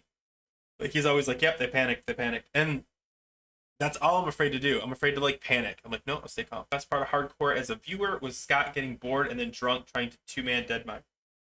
See, that's what I mean though. Like, I think hard mode is as popular as it is because it is a great spectator sport when you're trying stupid stuff. Like, I think leveling like 1 to 10 is pretty boring, and I'm like, don't watch this. Like, I think Ness was on. I was like, you don't have to watch this. This is just to prove that I did it. I don't want anyone to say that I didn't, do it properly. But yeah, like when you're doing like RFC and you accidentally like that. Okay, I'll give you an example. I was watching you do RFC and you're trying to make that stupid jump and you missed it. And that's where I died later. Instead of just killing the 2 mobs, you're like panic running. I'm like, there's 2 of them. One of them's at like 20% health, but you're like, no, I gotta make the jump. I'm like, man. But it's so funny to watch someone struggle with hard mode that I think hard mode, even though it does make it harder to play, you're talking about it's hardcore. more. It's hardcore. It's more entertaining. I mean, to watch you keep people... saying hard mode. Yeah, sorry. Yeah, you're confusing us. Yeah, like I'm like, are you talking about older one? Or are you talking about hardcore? I apologize to everybody. Hardcore. But yeah, like I mean, because like I watched Scottejayes doing. I think that's when I first saw hard mode, hardcore. Hardcore. Oh my gosh! The first time I get saw this man hardcore, up here. Yeah, for real. The first time I saw hardcore was Scotty, and my favorite thing was to like check to see what his Twitch said and see if his like level number was up or down. Even if I wasn't watching it, when I saw like level 7 warrior, I was like, oh, I can't wait to find out how he died.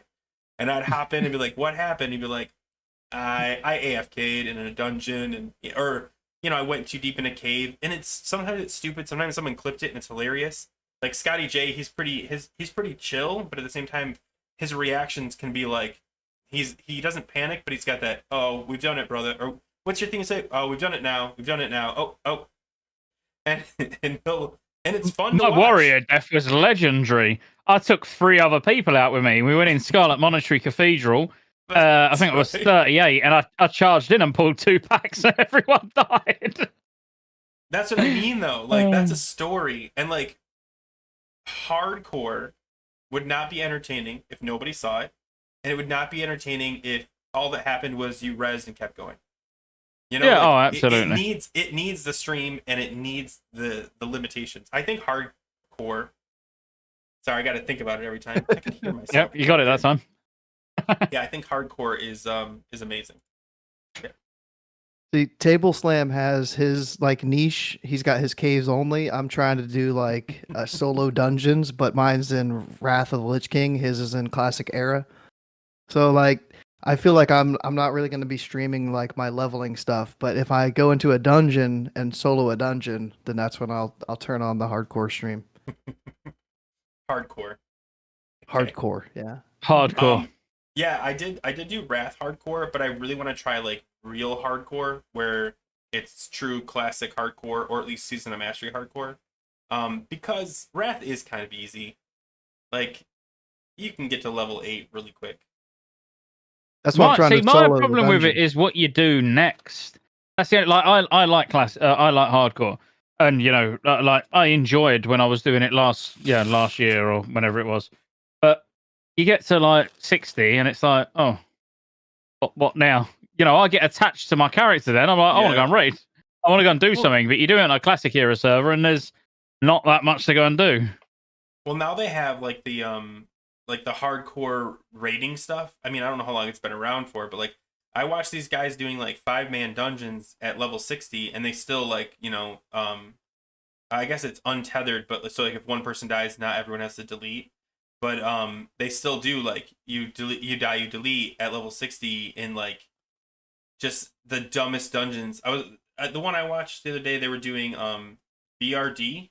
No, not BRD, Upper Blackrock Spire, and they're doing the final boss, and it was chaos, but nobody died. But it was you watch that regular, that's not entertaining. You watch that knowing that if they die, they have to delete. I'm like, oh man, they forgot about the conflag. Oh, you know. Oh, yeah, makes it exciting. Mm-hmm. They've been doing Zolgarub, and they just had a feral druid die a couple days ago. He over aggroed, I think, at the very end. It was like 3% left of the boss fight. Feral, I think, ripped threat and like got one shot on the tiger boss. Oh man. So That's gotta suck. there's just like a core group though that's doing like the little bit of raiding that they do. Yeah, I know it's a small community, but It'd be it's still fun. entertaining. Yeah. Yeah. And they've got For these sure. events now. There's one on February 25th for the Road to Dead Mines. I don't know all the like details, but they have got like a whole Discord set up, and it's a whole like event. So that's the first event for this whole thing. It's like 11 events from February through May.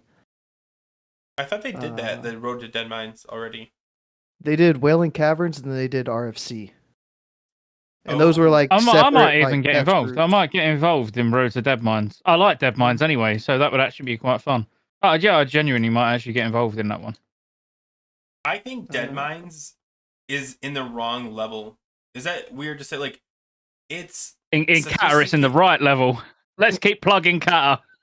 Oh gosh. In Qatar, it's 85. Oh no, I mean, but yeah, but kind of, but you know what I mean? Because if you, I guess, hold on, let me explain this better. The old dungeons seem more sophisticated than the new dungeons, don't they? Like, look at like original Wailing Caverns with like the maze in the back. They don't have anything like that in new stuff. It almost seems like it's more complicated than Violet Hold, Oculus. I mean, Nah. like, so it's weird because like Dead Mines is another one where like just the entrance you get lost getting there. Then you get inside, it's a pretty straight line, but it goes on forever. Like you're in there for like, especially if you're doing it hardcore. I got it right. You're in there for like 2 hours easily doing a 5-man dungeon. But is this not the point? Like, Yeah. where like of Classic, where they've got great content that doesn't get used because it's like there's no random dungeon finder, so the amount of dungeons between 1 and 70 that actually get run is massively reduced. Or they could utilize the dungeons they've already got, like Dead Mines, scaling it up for a weekly event or something. Where like time walking. Like time walking's great. Can you imagine? Like you could just get a few emblems of conquest for doing a level 80 tuned heroic plus version of Dead Mines, and then the next week it's Wailing Caverns. The next week it's Sunken Temple. They've got all the content there. They just need to make it relevant for max level, and like I'd love that. Like I really would. But I don't want to do the Wrath dungeons. I don't want to do Wrath heroics because I've done them to death. They're all shit. But you give me a heroic version of, let's say, BRD. Can you imagine heroic BRD with how many bosses there are, and all they do is just tune all of the blues that drop up to be relevant now. Because how would that also interact with endgame? Even though they might only be, let's say, 200 eye level. Let's say they brought them up to 200 eye level. You got a thing like Nagel Ring where it's got reflect damage on. You'd have some of these items that you couldn't even comprehend how useful they might be in certain circumstances at level 80. But they just, I don't know, I feel like they just wasted opportunities. Alternatively, they could do kind of what they did with like the Alpha Protocol and just take, let's say they bump into heroic. They could take heroic gear from the current dungeons and dump it in there. Nobody really cares about the heroic gear anyway right now. So it's still like, it'd be more fun to do it like as a heroic. Like, cool, let's go do, heroic BRD, which I think is one of the great ones because it's so big. And maybe all you get at the end of it is an achievement and a new mount. People would do it. I mean, I would do it because I think BRD is cool. I think Dead Mines is cool. Wailing Caverns, I thought, it gets old after a while, but I liked it when you have to do it the one time and then never go back there again. But a lot of them, even in Classic, I know tons of people that never did RFC, not RFC, Razorfen Downs and Razorfen Crawl. Is that what they're called? Yeah, The yeah, only the crawling only down. Yeah. time I ever entered Razorfen Downs, I think, was to get the frost resist gloves off the first boss. And like, remember we had to do that for that one, or nature resist, maybe it was. I can't remember. Viscidus. Yeah, Viscidus, Yeah, yeah, in yeah. AQ40. Yeah, but that was it. Like nobody wanted to run it. Nobody wanted to like, hey, let's do it. So that is unused content that like maybe 20% of the community have actually touched. They could scale up, figure out some junk to put in there so it's runnable, and they're way more fun than the current heroics that are only like you can run in 15 minutes. Like we did a 10-minute GTK the other day. What 10 if they minutes, man. combined Mm. the two things and they allowed you to like have the same scaling? Like you could do a level 80 and you could do like a low level tune. So like a level 15 or 16, I guess, for Wailing Caverns. What if they could dungeon up with a level 80 for Wailing Caverns and everything was scaled together? Is that like a retail thing? Oh, I Or don't know if that is. That'd was be that weird ever done though. in retail? Yeah, retail done like all that level syncing and shit. I've not played retail for ages. Yeah, I don't know. It's like so I it's, do recall that you go in dungeons with people that are a lot higher level than you, and they get scaled down, or vice versa. But I think it's the old dungeons that would be the interesting ones to scale up. So just thinking about look, Zul'Farrak. Like Zul'Farrak is a great dungeon. Like it really is a great dungeon. And you imagine it being scaled up to level 80, where you can now run it and have to get the two halves of the sword that you put together for now an epic sword that might be Yeah. 226 eye level, or even like the Hand of Hand of Antusal might be Sunken Temple. There's that There's helm. there's a in there. weapon that's got a proc. It's got a proc and it does like AoE nature damage, a bit like Thunder Fury. But like getting that as, let's say, a feral druid tank where actually it procs in bear form and it's now going to do that AoE to where it would. All the old dungeons had these spicy little procs on that seem useless, but scale up to level 80, they might have used cases, which again adds to that exploratory content where you start doing weird stuff, and it makes it fun. I think that I is just cool. mean I like think they abandoned all that stuff. Like, I mean, even resist gear, like there's a little bit of it used here and there, but like resist gear's dead. But like also like chance on proc for some cool effect. Remember Dragon Chili or whatever it was? Yeah, Dragon Breath Remember? Chili. Yeah. Yeah, ferals had to use it in order to help their threat. Yeah, I miss all that stuff. That's kind of cool. And storm chops that would proc if it was raining. I mean, like there's so many cool little things that they all just disappeared. And to be fair, they all disappeared with Wrath, actually. Some of it still existed in TBC. Well, like storm chops came in TBC. It was on its way out. Like they started getting rid of a lot of stuff. I mean, they kept the resist stuff, but like the chance on proc for some sort of AoE or stuff like that, that was definitely more prevalent in the classic era when they had all kinds of stuff.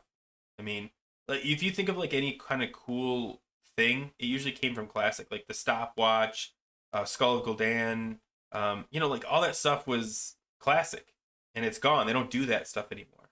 How dare that you? mead trinket that they nerfed from the first dragon boss in BWL. What was that called? Mind Quickening Gem? For mages. MQG, yeah. Didn't it hold up for like the longest time? That's the Well, problem. they nerfed it in TBC Classic, yeah, because it was still so good. And I'm sure it probably would have been good today if they didn't nerf it in TBC. Yeah, why did they nerf it? I don't remember that. I remember them doing that. It was like a 30% haste or something. It was something ridiculous. It was like a mini bloodlust. Yeah. It's like imagine an arcane mage right now with 30% haste extra. Yeah. I mean, for a trinket. Thank God. I wouldn't want to be doing manual Carl Pummeler still. You know what I mean? Like some of the stuff you're like, okay, I'm kind of glad it's gone. But yeah, man. Yeah. I mean, okay, let me ask you. If you had the ability to improve your character, let's say 20%, but you had to farm an old instance every day, would you do it? Would you do it now? Oh, absolutely. Yeah. Yeah, unfortunately, yeah. 1,000, even 5%. I'm going back and I'm farming a dungeon Give me 5% damage. I'm going. Well, I heard DKs were gonna farm it. What happened with that? Did that just die off? Well, it got an hour cooldown or whatever it got on it, didn't it? Oh, It they got changed it? changed. Yeah, if I Mhm. remember rightly, it got changed in Wrath where it was. Yeah, it's got a ridiculous. It's not got any. It's not got charges anymore, is it? It's just like a straight 1 hour cooldown or 30-minute cooldown or something like that. Oh, really? I haven't looked at it, but yeah, I remember like everyone was I like, haven't for a long they're gonna time. they're gonna stack haste, and manual crowd pummeler is gonna be a thing, and you're like, man, good luck, because that was not fun. The only thing fun about manual crowd pummeler is when you're standing outside waiting for a reset. There's another druid out there. You'd be like, hey, what's up? And like you share your Yeah. pain with another person. I really liked that. Like, yep, we both hate this. Okay, good. And Yeah. used to make decent gold from fused wiring. To be That's fair, fair. like that Yeah. that weren't bad. That's true.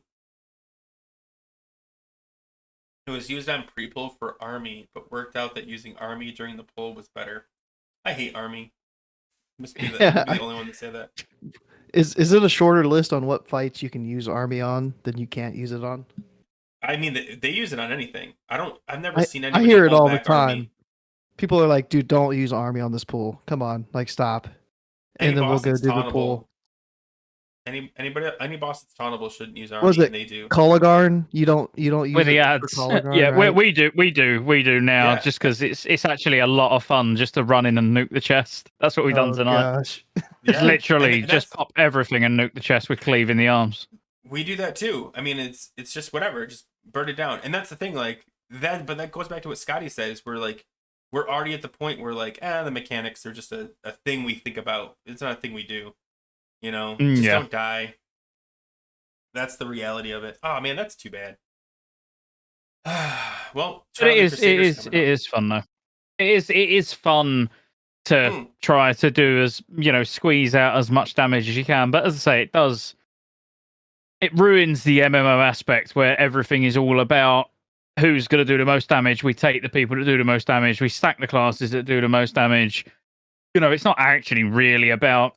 It's not about the massive part of it anymore, is it? It's not about the first M. Like no one cares about that. You'd happily stack 10 warlocks rather than take 2 rep paladins that you actually like decent guys, but they just don't do enough damage. It's like, no, sorry, you're being benched. Yeah. But that is the world we're in. Let me ask you though, Scotty, because I asked this to go. What is your favorite boss fight in Aldor? Wait, what did I say? Iron Council, probably. I think you said Vesset? I might have said I was like, I might have said Coligarn. Wait, and you said Iron Council? Yeah, I'd probably say Iron Council. I really like, and it's growing on me more and more. I used to hate it on private servers, but I quite like Flame Leviathan, and that's probably an unpopular opinion. I genuinely, I do actually. I've grown more and more fond of Flame Leviathan. But no, yeah, hard mode. Yeah, it's got to be 4 towers. Like, it's kind of over in 30 seconds. I'm not sure. Yeah, no, Flame Leviathan 4 towers. I actually think it's quite a fun fight. To be fair. But no, I'd probably say Iron Council because I like. It's either Mimiron. I don't mind Mimiron, but I think Iron Council's just got everything. It's got you need the organization to be able to stack, spread, push, a boss when you need to push it. So, you desync the runes. You need all that damage at the end. You need competent healers. You need people, I don't know. For me, it's like a perfect balance between having to have a lot of DPS, having to have good healers, and good coordination and mechanical ability. Yeah. Whereas all the other bosses, when you break them down, Hodir, nuke it really fast. Thorim is just face roll, stand there and nuke the boss. Freya, even Freya's like fairly lackluster. It's just like watch people die to sunbeams because they're blind. And Mimiron, when you really break Mimiron down, every role has got like 2 things that they need to look for. That's it. Melee, don't stand in mines, and don't get hit by a shock blast. Range, don't be stood in front of the boss when it spins up, and don't stand in fire. Probably, it's all really basic, but it seems like a long, convoluted fight for something that's actually very, very simple. Whereas I think, for me, I love Iron Council. actually. I'm trying to think of like future raids and like do they get more complicated? And the one I don't know what this is. I know it's Onyxia and another dragon. Like Onyxia's risen, and then the other dragon. It's Sinestra. like, is it like you go down into like a pit? Like you do all the outside dragons, and you drop down in the pit. It's got to be Cataclysm. Not Nefarian. Are you talking about Nefarian, Nefarian in Blackwing yeah. Descent? Yeah, yeah. Thank you. And then Yeah, the and pillars so- rise up and you're stood on them. Yeah. Yeah. And I love the pillar rise up moment because someone dies 100% of the time. Yeah, yeah. Yeah, they'll be And- dancing around in lava. Yeah. And they can't make the jump. They're like, I can't jump. And I love mechanics where like everyone gets to just stand there and watch someone fail. And I think that's the greatest thing about some of those mechanics is like when you see just like you watch a tank, tanking Steelbreaker with 1 foot in the rune, and you're like, move it. Like, what are you doing, man? And you're like, clap. And you're like, and everyone sees it. Like, it wasn't like anybody was like, oh, what happened? I like mechanics. I like mechanics where like everyone gets to just watch someone fail. And what came to mind is Nefarian when nobody could jump onto the pillar. Oh my god, I love that. Yeah, no, honestly, Blackwing Descent and Bastion of Twilight, as I say, tier 11 for me is one of the best tiers, like opening tiers of content. They literally made Kata so fucking hard. Like the first tier of content in Kata, if people quit for any reason during Kata, it won't because they don't like Kata, it's because they can't do Kata. Like literally, that will be why. The heroics, I remember being in the first heroic dungeons, 3 to 4 hours to do one heroic dungeon because you're having to learn every pull because literally the trash is deadly. Every pull, and then the bosses are even more deadly. It was amazing. It was what Grim is it? Grim Toll? Grim Batal? Grim Batal in Twilight Highlands. The times that I've seen, like, you're right, like every pull has a risk of wiping. Like I am not gonna explain it because I don't remember how well you know it, but like there's this one corner, like when you make the first U after the first boss, there's like this pull with all these dragonkin right inside it, and if you don't CC them and like early on, they'll just overrun you. And then once you get in the room, you've got the boss kind of kite or pats. Yeah, so he walks around in like a U shape around. Yeah, and people are like, no, I can get this group. And you're like, no, he's right there, man. No, yeah. And I love that. Yeah, I love that you have to like stop and do the mechanics correctly because you're gonna die. But I don't know. So, I mean, Stonecore. It would Stonecore heroic. It'd take you an hour to get to the first boss, and the first boss is in the room that you walk into, because people wouldn't be able to interrupt or CC the ones that do the whirlwindy type thing, where they go underground, and then you chase the worm, and then the big worm thing was the first boss. Cat, honestly, we spoke about Kata a lot tonight, but for me, it's difficult content. And that's like what we sort of was hoping for Wrath, and haven't got. Yeah, Limo, do you know the exact pull I'm talking about then? Because like it's so vivid in my head how many times we've wiped on that. Because like, man, and before you start that, you get on a dragon and you fly around and you bomb everybody, but you can't bomb those ones in the hallway because they're covered. So you've got to pull them full health, and it's just, oh my god, it's so funny to like watch everyone just die because they don't want to do CC mechanics. But we still had a couple wipes on trash in Oldor last night, and somebody in our raid, somebody in our raid was like, "Yeah, when the trash is harder than the bosses." Bro, because it's like you'll never guess what killed me last night. You didn't die to a sapper, dude. Don't tell me you died to a sapper. I gotta explain what happened. You died to a sapper. That's it. I died to a sapper. Okay. So our tank got into one of the mechanism things, and he runs in and he blows up, and like I grabbed the sappers, and like our GM is like, okay, get out, the sappers are dead, and I'm like, no, like one of them's still alive, and so I run out anyway, and they're just like DPSing everywhere, and I'm like, did it explode? Is it gone? And no one says anything. And I was like, I don't see any blue. And I just walk in there to like pull threat back and just immediately get just like one shot. And I was like, that doesn't count. There was trash on top. Nobody could see the blue. Like I was like trying to make every excuse I could. But I died to the stupid blue thing.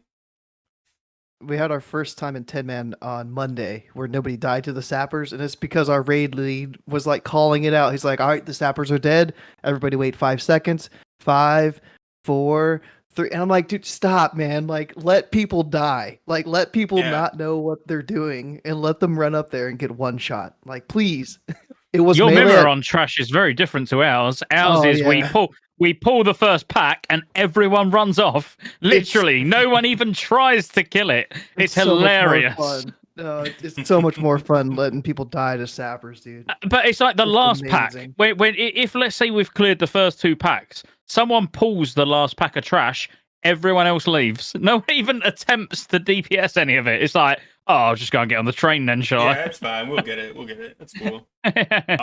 I've had people in my raid die from the bombs, and I've never died from like the Frogger bombs that walk in front of Mimiron. Like that's hard. How do you die? There's like this huge walkway, and they find a way to run into one of those guys. But yeah, I told one of our Stuff. warlocks because we use them in 10-man. Like we'll use them to get shards for the locks. You know, we'll just like stun them, chains of ice, let them just drain soul, fill up on shards before we then go do Vezax and Yogg. And I told one of our warlocks that, oh, if you drain soul, they don't do any damage. You know, while you're drain soul in, and watched him die, and it was the funniest shit I've ever seen. Oh man, it's fun to troll people. Oh yeah. Okay, so I asked you your favorite. What do you think is? You said there's not really a true hard mode. What's the hardest boss, hard mode or otherwise? Is it Elgalon? Yogg Zero? Have you tried Yogg Zero yet?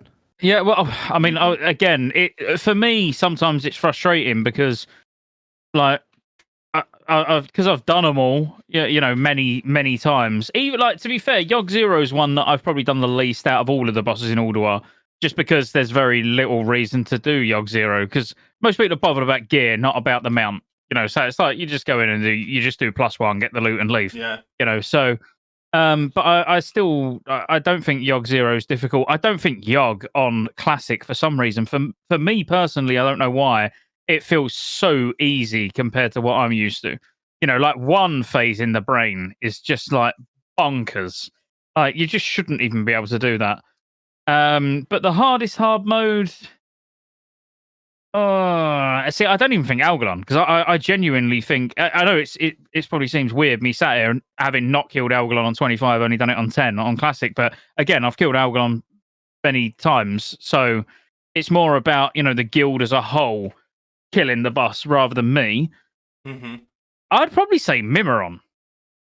Actually, I'd probably say Mimiron is the hardest hard mode. For sure, because of that. I don't know what it's called, the plasma beam or whatever. That thing hits, man. I think there's a lot of room for error, on various different things. Again, I'm not now sat here saying Mimiron hard mode's hard. Like out of them all, I've literally got Atlas loot open at the moment, looking at all the bosses, thinking Flame Leviathan, fucking whatever, just easy. XT hard mode was difficult. Now just an absolute joke. Iron Council, very mechanical, required. Like that's why it's one of my favorite fights, but I still don't think it's difficult. Algalon. As long as you've got 2 to 3 people knowing what they're doing on the stars, and people can actually move out of big red circles, which people do struggle with. Like, again, Algalon's not actually that hard of a fight. It's more the little time that you get to progress it if you don't know it. Yeah, if you do know it, you just go in and it's like, whatever, an hour's enough. But if you don't know it and you're having to learn everything as you go, an hour of a boss is not that much each week to actually get the mechanics down in your brain, if you know what I mean. Yeah. Freya, Thorin, Mahodir, all easy. Vezax, fucking free loot. Yogg +1, free loot. It's got to be Yogg Zero or Mimiron. I don't think there's any competition. I haven't done Yogg Zero yet. Yogg 1 feels easy though, like real easy. I don't know. Are you one phasing the brain in 25, man, Scott? We haven't. Okay. No, not quite. I think we should be. If we was actually to get all 10 people in and have like Stormwind, for example, if it was Stormwind Throne Room, but yeah, we obviously we won't phase it in 10 man. We did it in 10, yeah. 10 I If you think felt can get so all good. 10, it's the portals. The portals are the biggest issue, I think, because Yeah. and I noticed in R25 nobody is in the right position. I think Thames now has like a little mini map indicator to show you the numbers, so you know the exact position to go to, and people still steal each other's portals, and then nobody is running. Nobody's in a hurry, and they're just do killing, and you're like, because we two phase it. I think we two phased it when I did it, and it was. Yeah, I think it was two 1 month. seems two's right. Yeah, I mean Yeah. we two phase it, but quite honestly, if we got our 10 pumpers in, we should be one phasing it by now. But it's Mhm. more about just perfecting it. And I think for Yogg Zero, we want to one phase it. Just get it over and done with quick. Just get to the fucking last phase. And then use armies to off tank the ads and just nuke the Yeah. boss. Limo's right. It's more about once you steal a portal, then you have to yell at someone about it because you're like, "Come on, that was my I portal." did. You So stole a in our portal. GDKP on Saturday, I was assigned to go down, and I was like, dude, I really don't want to go down. But I was like, I'm assigned. Like, I'm not gonna fight with the But raid you're the lead. guild master. I'll do what you tell me to do. I will Yeah. go down. You're giving me my payout. I will listen to you. We're talking about So- very different going downs, by the way. Yes. Just Yeah. carry Oh on. yeah. Yeah. So, I got to experience that where somebody took my portal, and dude, Mm. it crushed my soul. And I was that guy. I queued up. And I was like, someone took my portal. And they were like, well, I had the brain beam thing, like the connection thing that you have to like stand close to somebody. They're like, I was just breaking my beam, bro. It's like, well, you still fucked me. Like, like Yeah, I've had it stolen. Luckily, like the one right next to me was there, so I was like, whatever, fine, I'll go over there. And then you just don't kill a tentacle or whatever. It's fine, but like it does suck because like Scotty said, the goal is to get 10 people down there. If you can't get 10 people down there, it's hard to phase them because you've only got 4, 5, 6 people doing damage, and yeah, it takes longer to kill the tentacles. Then you got to go back. It's a whole thing. And yeah, but if you can get the 10 top pumpers down there, it should be, I mean, 2 phaseable for sure, but 1 phaseable? Yeah, you could one phase it on 25. But again, it comes down to a bit of RNG. You need the right room. Like if you get the Stormwind throne room and you get all 10 down instantly, yeah, one phase with Lust should be comfortable. yeah, that's Cool. another thing is like you can lust up top and it gives people the lust down below, right? Yeah, I think Mincy like learned it from your guys and like brought it to our raid and was like, yeah, if you lust up top, they get it down below in the brain room. Is Mincy raiding with both you guys? Yeah, Yeah. So Mincy learns everything from us and then goes and gives it to Go. yeah. So Oh, we're that makes- struggling. We were struggling at Iron Council, and he was like, "Yeah, dude, like we just gotta get the runes right so they don't desync like at the wrong time." And it was all like Greek to me, but it made sense to our raid lead. And yeah, we had like a way shorter progression on Iron Council than Mincy had with Scott. Yeah. Yeah, Oh, we really? had to do it properly. Yeah, Yeah, like we, he's been a huge help. Yeah. We had a death rune drop right on top of a rune of power, and you should have heard like all the like everyone was just like, "Oh, come on!" Like people get so worked up, and I was like, "It wasn't me. I don't care. I'm over here, just chilling out, tanking. What's his name? Steelbreaker." Dude, But yeah. this week, the thing that triggered me the most on Iron Council was like we finally got it for hard mode for the first time this week, but we had one Congrats. attempt. Yeah, thanks. We had one attempt though where it was like we were waiting for that new blue rune to spawn, and they're like, "Stop DPS, hold DPS." Everybody pushed it, and like we went in without a blue rune, and then of course like Yeah. ended up not getting the DPS check and wiping. And it's just like, come on, guys! Like, hit escape on your keyboard, stand there, don't do anything. Yeah, it's But, like not popping the heart. Like people can't help it. Like you'll be like, Yeah. "Oh, we're just doing regular mode this year or this this week, guys. Don't push the heart. Don't push the heart. Don't stop DP. Stop DP." Okay, Don't so run for hard down the mode, here's what hallway. we're gonna do, and like they start giving out hard mode directions mid fight. Yeah, It's hilarious. Iron Council is a funny one because it's like it's so like it shows you how much the gear that we're getting actually makes a difference. Where like it would be 2 tank deaths, 2 tank explosions, combat res in the first tank, and it's still not dead. Whereas now, literally, we kill Steelbreaker before the first tank dies.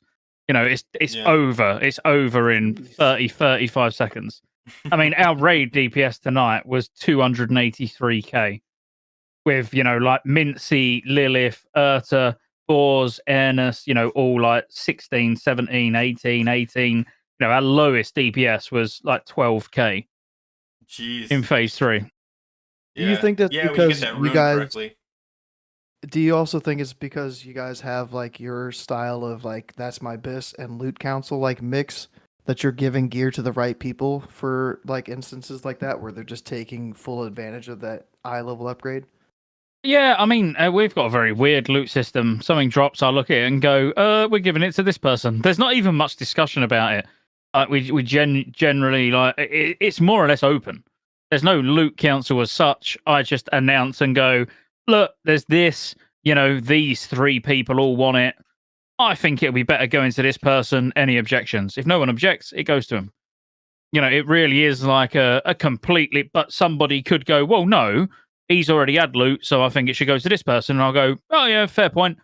So it's like a 25-man loot council. It's so transparent that almost no one can argue about it. And if they do want to argue, they absolutely can. They can make their case. We've had people who have gone, well, hang on, I've not had anything for 2 weeks. And I'm like, oh, actually, shit, yeah, you're right. Go on, you take it. It's just, yeah, very, very open. How do you guys do 10 mans? The same way? Is that like main spec over off spec because it's only 10 man or? No, we still use that's my BIS Okay. because obviously there's so many BIS items that actually are BIS. Yeah, for even mains that raid 25 man. So we still use like a bit of a priority system, but we do like we treat alts the same as mains. That's probably the only thing we might do weird to everyone else. Like our main, we all have a main alt. So like my main alt is my feral. So my feral is entitled to loot just as much as Mincy is, even though he's a main, because our main alts, we can't do splits into our main alts are, on the level to be able to do hard mode. So we treat them both equally. It I felt think kind the of weird because go I ahead. was in 10 man Monday on my alt, but it's still pretty similarly geared to my main. And I was with 3 main casters in our 10 man. So any caster loot that dropped, I had to like pass it, give it to them. And like I just got nothing. And it was just like, Why am I eh. here? Yeah, Yeah. it felt What's bad. the point of going? And that's the thing. We don't want to demoralize people because ultimately, the more groups we get going, the better it is for everyone. So even if, yes, a main might lose the odd item to an alt, it's still better that that main got a full 10-man hard mode clear. So it's like, yeah, we encourage alts to take gear, over mains in some cases. But, we're also like, again, we're very tight knit where, if I was on my druid and an item dropped that Mincy wanted and he really wanted it, it'd be like, just take it. You would pass stuff to mains, but you haven't got to. Yeah, it's not mandatory. I absolutely could take what I want. It's like Mjolnir Runestone. I'm not being funny. When I'm on my druid, if it drops and there's a main, I don't know, Melanize, our main warrior, if he's in the run, he's got it already. So that's a bad example, but I'd take it if I want it. I don't care. You're not going to see it that often. I'm not gonna mess about. If it drops, I'm taking it. Yeah, I've kind of been in that situation. So I'm not in the main raid anymore because I disappeared for a couple weeks, so they replaced me. But I'm still like I still ran with my guild all the time, and we were running a 10-man, and we did what's his name to drop the item for Elgalon, the quest item. Yeah. And Iron I was Council like, Arc of them. like it was main spec off spec. We were just rolling, and they're like, oh okay, only core raiders can roll for this, and we're actually just gonna give it to this person because we want it or because they need it. And I was like, what am I here for then? Like, they didn't have enough tanks, so I had to tank even though I wanted a DPS. So I'm doing a role I don't want to do. I'm not getting loot. What? It's such a bad system.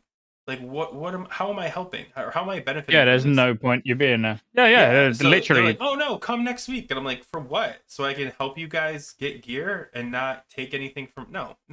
Because when that Mjolnir does drop and they're like, oh, core raiders only, sorry. I'm gonna be like, no. So yeah. No. So yeah, it's really I think when I came back I heard you talking about the transparency. I think that's the biggest thing. Is it's one thing like maybe someone doesn't agree like with, hey, we gave this to Scotty, it is what it is. But if you just give it to him like on the sly, like, hey, let's go to Scotty, and nobody can say anything, nobody can dispute it, and it's just there's no understanding of why, then people get bitter. They don't talk about it, they don't say it out loud. They're just like in the back of their head, they're just like, oh, they give everything to Scotty, they won't give anything to me. But instead someone could be like, hey, I haven't had a piece in a couple weeks. Okay, that's fair. Let's give it to him instead. Yeah, and that is literally how transparent it is. Where, like, an example tonight, the 252 Star Shard dagger, is it Star Shard? I think it's called the 252 spellcaster weapon from Mimiron. Star Shard Edge. Yeah. So that dropped, and we had three people that wanted it. We had like a Boomy, a Shadow Priest, and our Demonology Warlock. All of them had 226 weapons, and like, this is public. I'm saying on Discord, you're all going to get equal benefit from this. You're all using 226. If we give it to the demo lock, he's going to get the same benefit as you, but you're also going to benefit from it, from a bigger pack buff. So everyone was like, oh yeah, fair enough, and we gave it to him. But someone could have said, well, no, like, I want it. But when it's so fair, no one can argue, really, because what are you going to say? Well, no, I want it because I like gear. Great. Yeah. Okay, we all like gear. We all like gear. But let's do what's best for the raid team. So, that is how it goes. And, sometimes, even like our rep paladin who, argue, well, no, it's not arguable. Rep paladins are at the bottom of the meter, but he got the 252 ring from Yug over a DK who's a rank 1 world passer in our guild. He's got many, many world number ones. But we gave it to the Rat Paladin because it's like, well, no, we can't keep giving you loot just because you're pumping. The Rat Paladin is there. He's doing what we're asking him to do. He's getting 99 passes. He's doing as much as he can. I'm giving it to him. And again, as long as you're like upfront about everything, no one can really argue. I think we've probably got the fairest loot system that exists. Like, honestly, it's just let's just decide between 25 of us who gets it. I don't think ever since I've done like a loot council with That's My Biss, where it's like very transparent, like who's getting, who wants, all that good stuff. I don't think I could ever go back to like EPGP or anything like that, because not that there's anything wrong with those, it's just I like kind of knowing what's up, like I don't have to have some weird betting contest with a fellow guild. I don't know. I don't like any of that stuff. No, I agree. But obviously we use That's My Biss. So you make your Biss list. Like we've all got our Biss list of the items that we want. And Algalon was a perfect example in 10-man. I was the only person with reply code alpha on my Biss list. There's no arguments. Like the ring's decent for loads of people, but it's like, I'm the only person who put it on there. I'm taking it. Great. Job's done. But no one can go, that's shit. Like, why did he get it? Because it's like, well, if you wanted it, you could have put it on your list. What more do you want? There's that weird gear problem though, and I think this is a loot council problem, where people, let's say you have a Biss and then you have like a second or third Biss, and nobody wants to take that third Biss, even though it's an upgrade to them, because they're afraid when that first Biss drops, they're not going to be prioed for it, because hey, we gave you a ring already, you're not getting 2 rings. And so we'd end up DEing stuff that was an upgrade for people because they didn't want to take the slight upgrade for fear of losing out on the Biss. And I don't know how you solve that. I guess you just like force. We don't have that issue. We never have that issue. All of our guild are so, like I say, pass hungry and loot horny at the same time, but in a good way, for positive reasons. They're like, the more loot I've got, the more damage I can do. They want everything. And then it's like, right, who's it the biggest upgrade for? What are we going to get the most, like raid wide, what are we going to get the most from? Depending on who this goes to. But then we do get people. We have arguments about people not wanting to take loot. Like the tier gloves earlier. There was 2 sets of tier gloves. There was me, our other holy paladin, and our rep paladin. I think it was just the paladins that actually wanted them. But there was 2 sets that dropped, and our other holy paladin instant was like, they're going to sit in the bank. Like, yes, I want them, but they're going to sit in the bank. So like, you 2 take them. And we get the same where like someone's like, well, it's an off piece. I'm going to use it, but I won't be using it, for very long, because when I get these gloves, those gloves are going to go. So yeah, I honestly, I do think we just distribute loot incredibly fairly. That no one's complained about loot. Not a single person since Alduar launched. And when there's those big ticket items that normally cause a lot of aggravation and drama, touch wood, so far we've not had that. Because we just put it where it needs to go, and if someone's got a problem with it, they can voice it there and then before it's even handed out. Yeah, like what Ness said, it sounds like you've got just a good group too. Like you don't have like the diva. Go. What's your loot council, or what's your loot system? We use what's called loot list. I think it's like I forget. It's some sort of like fancy name. It's like Dragon Council hard mode loot list, something like that. DFT loot list, something. And it's kind of like that's my BIS. Everybody puts in like their list of like their best in slot in order by like row in a spreadsheet. And then it's all blind, like nobody knows where anybody put anything. That might deviate from like that's my BIS. I think that's my BIS. You can kind of like see where people put their stuff. You can So like after everybody's turned in their loot lists, then you can see your prio on each item. But before then, like you have no idea. And no, you can see like after you're done, after you saved, you can see other people that have chosen the same thing as you. But yeah, okay, yours is like more ours blind. Here you go. Here's what I've got, and then you get to ours see how has good of a job you did. It has no loot council involved. Like you submit your stuff before the raid tier, and then when that item drops, it goes out to whoever had it prioed highest on their tier list. And if there's so some guy could get just super lucky and just get a ton of pieces over other people. If they prioed whatever they wanted like in the right order, then yeah. And it drops. And it has to drop, yeah. But and if like people are tied on the same, they put it in the same slot, the same row, then they just roll off if it drops. But it's nice for me, like, because I don't have to worry about loot for the rest of the phase. Like when something drops, I know whether I'm up for it or not. Like it's transparent, just like the loot council stuff. And there's a whole like website, like a spreadsheet. I can go in there and see. It's like, okay, like Yogg, I'm up for the main hand dagger from Yogg +1. If that drops, I know I get it. The one thing, and that's cool for me. It's actually a really good system because you do know like ahead of time, like, oh, if those bracers drop, they're mine. One of the things it gets rid of, and I don't know if either one of you can relate to this based on your loot or your loot system, but like when you get a piece drop that you want, let's say Mjolnir drops, and you get that like that butt clinch, like, oh god, who's it gonna go to? Please go to me, please go to me, please go to me. And you're just praying to like the loot council gods that they're like, all right, Grif, oh my god, like I'm excited. I hate, and especially because like if you're doing loot slowly, like we do loot like at the end of the night, or like maybe like twice a night, like we'll stop and like give out a bunch of loot, and if your loot drops and like they don't disperse it the whole time, all you're thinking is, god, if they just gave me that, I could enchant it, I could use it right now, and like I can't even focus because I'm like, please give it to me. And I start whispering people, hey, are you going for that? Is that on your list? What are we doing here? Like, and like I try to like, and I hate that. I hate creating that like curiosity for like 30-45 minutes.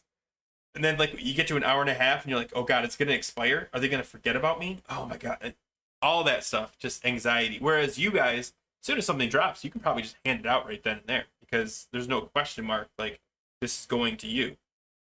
My only, well, not criticism, because I think everyone uses what works for their guild. I feel like we failed in tier 7. If I'm honest, like we use that's my BIS, but we actually use the priority system where we said, right, it's getting this first, I'm getting it second, this person's getting that. So you could see exactly when and where you was getting it, but then you've got to then try and make it fair. So it'd be like, oh, hang on. Go isn't prioed 1 or 2 on any of these items. So let's give him Dying Curse. He can get prioed top on Dying Curse. We'll make sure this Shadow Priest is prioed top on Illustration. You try and make it so everybody is top prio on at least an item and, it looks fair. The problem there is when you start doing harder content like Alduar, I feel like it would hinder progression because now what you're actually trying to do is distribute loot so evenly that not distributing loot evenly is normally the best route to progression. We straight away, for the first 2 weeks, prio tanks and healers. Our tanks and healers got stacked. Both our tanks got 4 set. my Holy Paladin's got pretty much every 10-man hard mode piece, couple of 252 pieces. Like get them stacked first, because ultimately none of it should be that dependent on DPS. Yeah. Whereas like when you're doing like wish lists, well, it's not a wish list, loot list, whatever you call it, but it's technically just a wish list. You're then going, right, this person said he really wants it, whereas let's say it's Flare. Flare is an amazing caster trinket. Your Boomy said, I want this is my number one. And your demo Warlock has like gone, I want it, but he's put it at 4 for 5th. You're going to get your Boomy Flare before your Warlock, when actually your Warlock getting it is going to be a bigger damage increase to not just the Warlock, but the Boomy and every other caster in the raid. So I just feel gone. Oh, I was just adjusting my camera. It follows me around if I put no. No, you just put your hand up. You're allowed to go to the toilet. Go, please leave. Yeah, go ahead, go. It's okay. Take the keychain with the weird thing at the end on the way out. It depends raid to raid. I've got to do that caveat. Like if your demo is parsing 99s, like 100, I don't even actually. I should backtrack that. I don't know what a lock is supposed to parse if they're getting fed the gear to get the snapshot for Demonic Pact. Are they hardly relevant? Oh yeah, I mean, technically they're only passing against other demo locks that in the majority of decent guilds will be getting funneled gear as well. So their competition is equal. So yeah, you'd want your Warlock passing 90, 95 plus, let's say, preferably. Ours is kind of parsing about 60, 65, I think. So, like, feeding them this gear, like, priming to our demo lock, I don't think would help us more than giving it to the person that's, like, done their research and been like, oh, Flare's actually pretty good for me. Let me put it really high on my list. The demo lock might not even think about it. They might be like, oh, I'll put that a little bit lower because it's got a higher value and it's going to take up more slots in my list. So I'm just gonna put it like 5th on my list. I think, man, that's the problem with it, in my opinion. That's where I would say it falls down a little bit. So this is kind of an unrelated story, but it kind of ties back to what you said. Back in Classic, remember DFT? It was like this big DPS. I got it on my druid. Yeah, I had it on my druid too. So the first one dropped, and at this point, we've been feeding the main tank every piece of gear possible, and he could not hold threat. He just couldn't hold threat. Like off tanks were just pulling off him all the time. It was a problem. And the Loot Council's solution was, we'll just give him more gear, and we'll keep giving him more gear. And they gave him like every piece of like BIS gear, and the guy couldn't hold threat. And there's a point where you say, okay, maybe we should stop doing that. Like maybe just get a new tank. Because we gave him, and he wouldn't even, oh my gosh, I hope he's not, he's probably watch this. He wouldn't even go get Diamond Flask. He was like, no, I don't need it. I was like, bro, like, Diamond Flask is really good for you. You should definitely pick it up. And he's like, no, it's fine. And that's what's frustrating. It's like when you try to give it to, these classes that are underperforming to help them perform better, when really, like, in that scenario, yeah, give it to the better player because they're actually going to utilize it. It's tricky, though, with the locks, though, because of Demonic Pact or whatever, because the gear is literally what boosts that up and it benefits everybody. If your Demonic Pact, lock is garbage, you still got to give him the loot because he's the Demonic lock. I'm not exactly. All of your casters and healers are going to benefit from it. But yeah. I've just looked. I know our demo lock is, amazing. He's probably the number one demo lock on the server, I would imagine. But, when I look at our logs, I'll put a link in. I don't know if it's something that you would bring up or even look at, but, our demo lock is, 99 on pretty much every fight. He deserves the loot. He's always there. You can rely on him. And that's why we make sure he's looked after, but we know it's... No, you can post it. Yeah. I mean, when I say... Well, so he's 97.4 average, which is amazing. I like the way that I've just posted that while I'm top with my 3 boss fights as Rhett. But anyway, I'll put it on the screen in case people don't really clicking away. But he does, like Lee's saying, Lee's in our guild, he turns up, he always performs to the max. So it's like, yeah, fuck it. Let's stack him out. Let's stack him out and get our healers pumping more, get our DPS pumping more. So it's normally a non-argument because something drops and it's like, we'll give it to the demo lock. So Yeah. just to give you a little reference, our demo lock snapshot on one of our boss fights, I'm not going to say which one, yesterday, the snapshot for Demonic Pact was 375 spell power. And then I don't know what yours was this week. I'm going to look at the same boss. What boss are you looking at? I was looking at Ignis, like Oh, okay. a fair boss, right? Mhm. Yours had 526, 471. Like you're getting like 100 extra spell power, 125 extra spell power from your demo lock. Across our caster stacked group as Mhm. well. You Yeah. know, four warlocks. Like tonight we only have one mage. Normally we've got three. 3 boomies. You know, yeah, it's So if you have a warlock like you have in your guild, then absolutely, like, try to feed them a little bit more gear and stuff like that. But even with our loot list, we would have to like adjust it, and we have an open loot list like discussion each phase. If you want to like come in and suggest things, like should things be prio towards some people, should anything. And I was the only one without, like, besides the 2 like raid leads that showed up for the meeting and like gave suggestions and feedback. So it's like I'm just not in a guild that's like super like parse hungry and super like progression like incentivized. So loot list just works for us. Like if you want an item, put it really high, you can get it. And I kind of envy Scott's warlock right now, man. Like that's a huge snapshot. Like but as I say, he deserves it. yeah. Oh, yeah. He deserves every item he gets.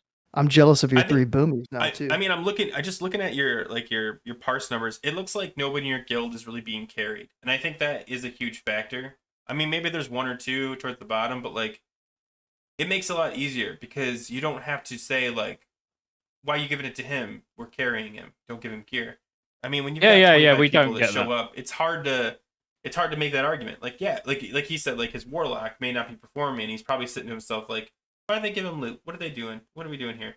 But if his warlock performed, that would shut him up because, But if you was to say that we got 5 healers and you was to work your way down from the top, we've got 21 people, all 95 plus. Yeah, that's what I mean. Like I was scrolling, I was like, oh, and our boomies are incredible as well. All 3 of them, Blorby, Silly, Fact, our 3 boomies, like they pump. It's so difficult making raid teams because it's like I'm taking 3 boomies every week. I feel like I should sit one of them and take an extra warlock, take an extra mage. I don't know, get the combat rogue in or whatever. But when all 3 of them perform, like look at them. I mean, you got 97.6, 97.9, and 98. They're all so close. It's like I can't sit any of them because they're all so the good. 99s to figure out who the better one is. Maybe I don't know. That's a good point. It depends on who they're asking to battle res more frequently. Yeah. Are you asking Max to be res, and that's why they're like 0.3 lower? Like, yeah. You know what's crazy? Exactly. This is the weirdest thing. In my guild runs I was running, our resto druid. So you know how like when you don't need a healer, you're like, hey, go DPS. His off spec is feral. I just was like, why would you do that? Like, that it's like you're working against the grain. Like, first of all, boomies boom, and second of all, like most of your healer gear can just be use and you'll be fine. You won't be top DPS or anything, but I never got that. I was like, why would you do that? Maybe there's logic behind it. That's it. But that's like so Blorby, one of our boomies, he used to be our healer. Blorby flex. He's our flex healer, basically. If we want an extra healer for anything, he always goes resto. And that's why it's great to see him perform so well as Boomy. Yeah. Because then he goes resto and performs so well as resto as well. It's like having the ultimate druid in the raid. He will just do whatever we want amazingly. But when you ask a healer to go DPS, you're kind of crossing your fingers hoping they don't suck. Because you didn't bring them as a DPS, you brought them as a healer. And for all you know, their practice on their alternate spec is, 5-man regulars on weekends with their girlfriend who likes to play for fun. You know, like you have no idea. Yeah. And when they actually show up and they parse, that's like a winning. You want to hold on to, like, we have the same thing. We had a resto shaman who they'd make go Ellie every once in a while, and he'd show up like he top charts every once in a while, and that's what you want. You don't want like a healer that only knows how to heal, and then you're stuck. Like, well, okay, look. So look at at those charts, Grif. Like, this is the funny thing. So not Jay, the priest, he can heal as good as he DPSs. Drink Time was our resto shaman main, who's now like one of our highest passing DPS. And if you go to healing, he'll be one of our highest passing healers. You know, like literally, we've got like two of the druids that are boomies can absolutely 99 pass as resto. Our Ellie shaman can 99 pass as resto. I can 99 pass as ret as the holy paladin. You know, our blood DK main tank gets 99/100 passes as frost DK. You know, our raid is so flexible that it's just like, what do we need? You know, what do we actually need? Let's get the shadow to go holy. Let's get the prot to go ret. Let's get, we can just shift everyone around into their off specs. Is your guild the exception or the rule, though? Because I want to say your guild's the exception. We've just got a tight knit group. Yeah, we're not a very big raid, a very big guild. That's the thing. You know, we like, if I was to tell you how many people have signed up to tomorrow's raid, 25-man raid, we've got 26 people sign up. We're not a very big guild. We don't have to make like big decisions on who's in and who's out because we just all turn up. Yeah. That's the thing. Yeah. That's cool. But then we do suffer a bit on progression, though. As in like, absolutely, like Yogg Zero. We could have Yogg Zero down by now if we did just stack all the warlocks that we've got in the guild. But we haven't got that massive player pool to choose from. We've just got us, and we just do what we can do as us. And sometimes it just takes a bit longer, Yeah, but you're still having fun, so who cares? Oh, loads of fun. Yeah. And as I say, best guild I've ever been a part of, and I've been playing in guilds since before World of Warcraft, and we've just got a really good bunch. We've got a leadership so team. Kind of like, we've got there's like been in the GM. It's for that guy. Well, no, I'm actually not. Like my title is not GM. My title is leadership. We've got like 4 or 5 people that have all got the same rank of leadership, and we just make decisions that we all agree that I'm right on, basically. Yeah, like what Dark Cave Monorack, that's what I'm gonna call you, Erebus.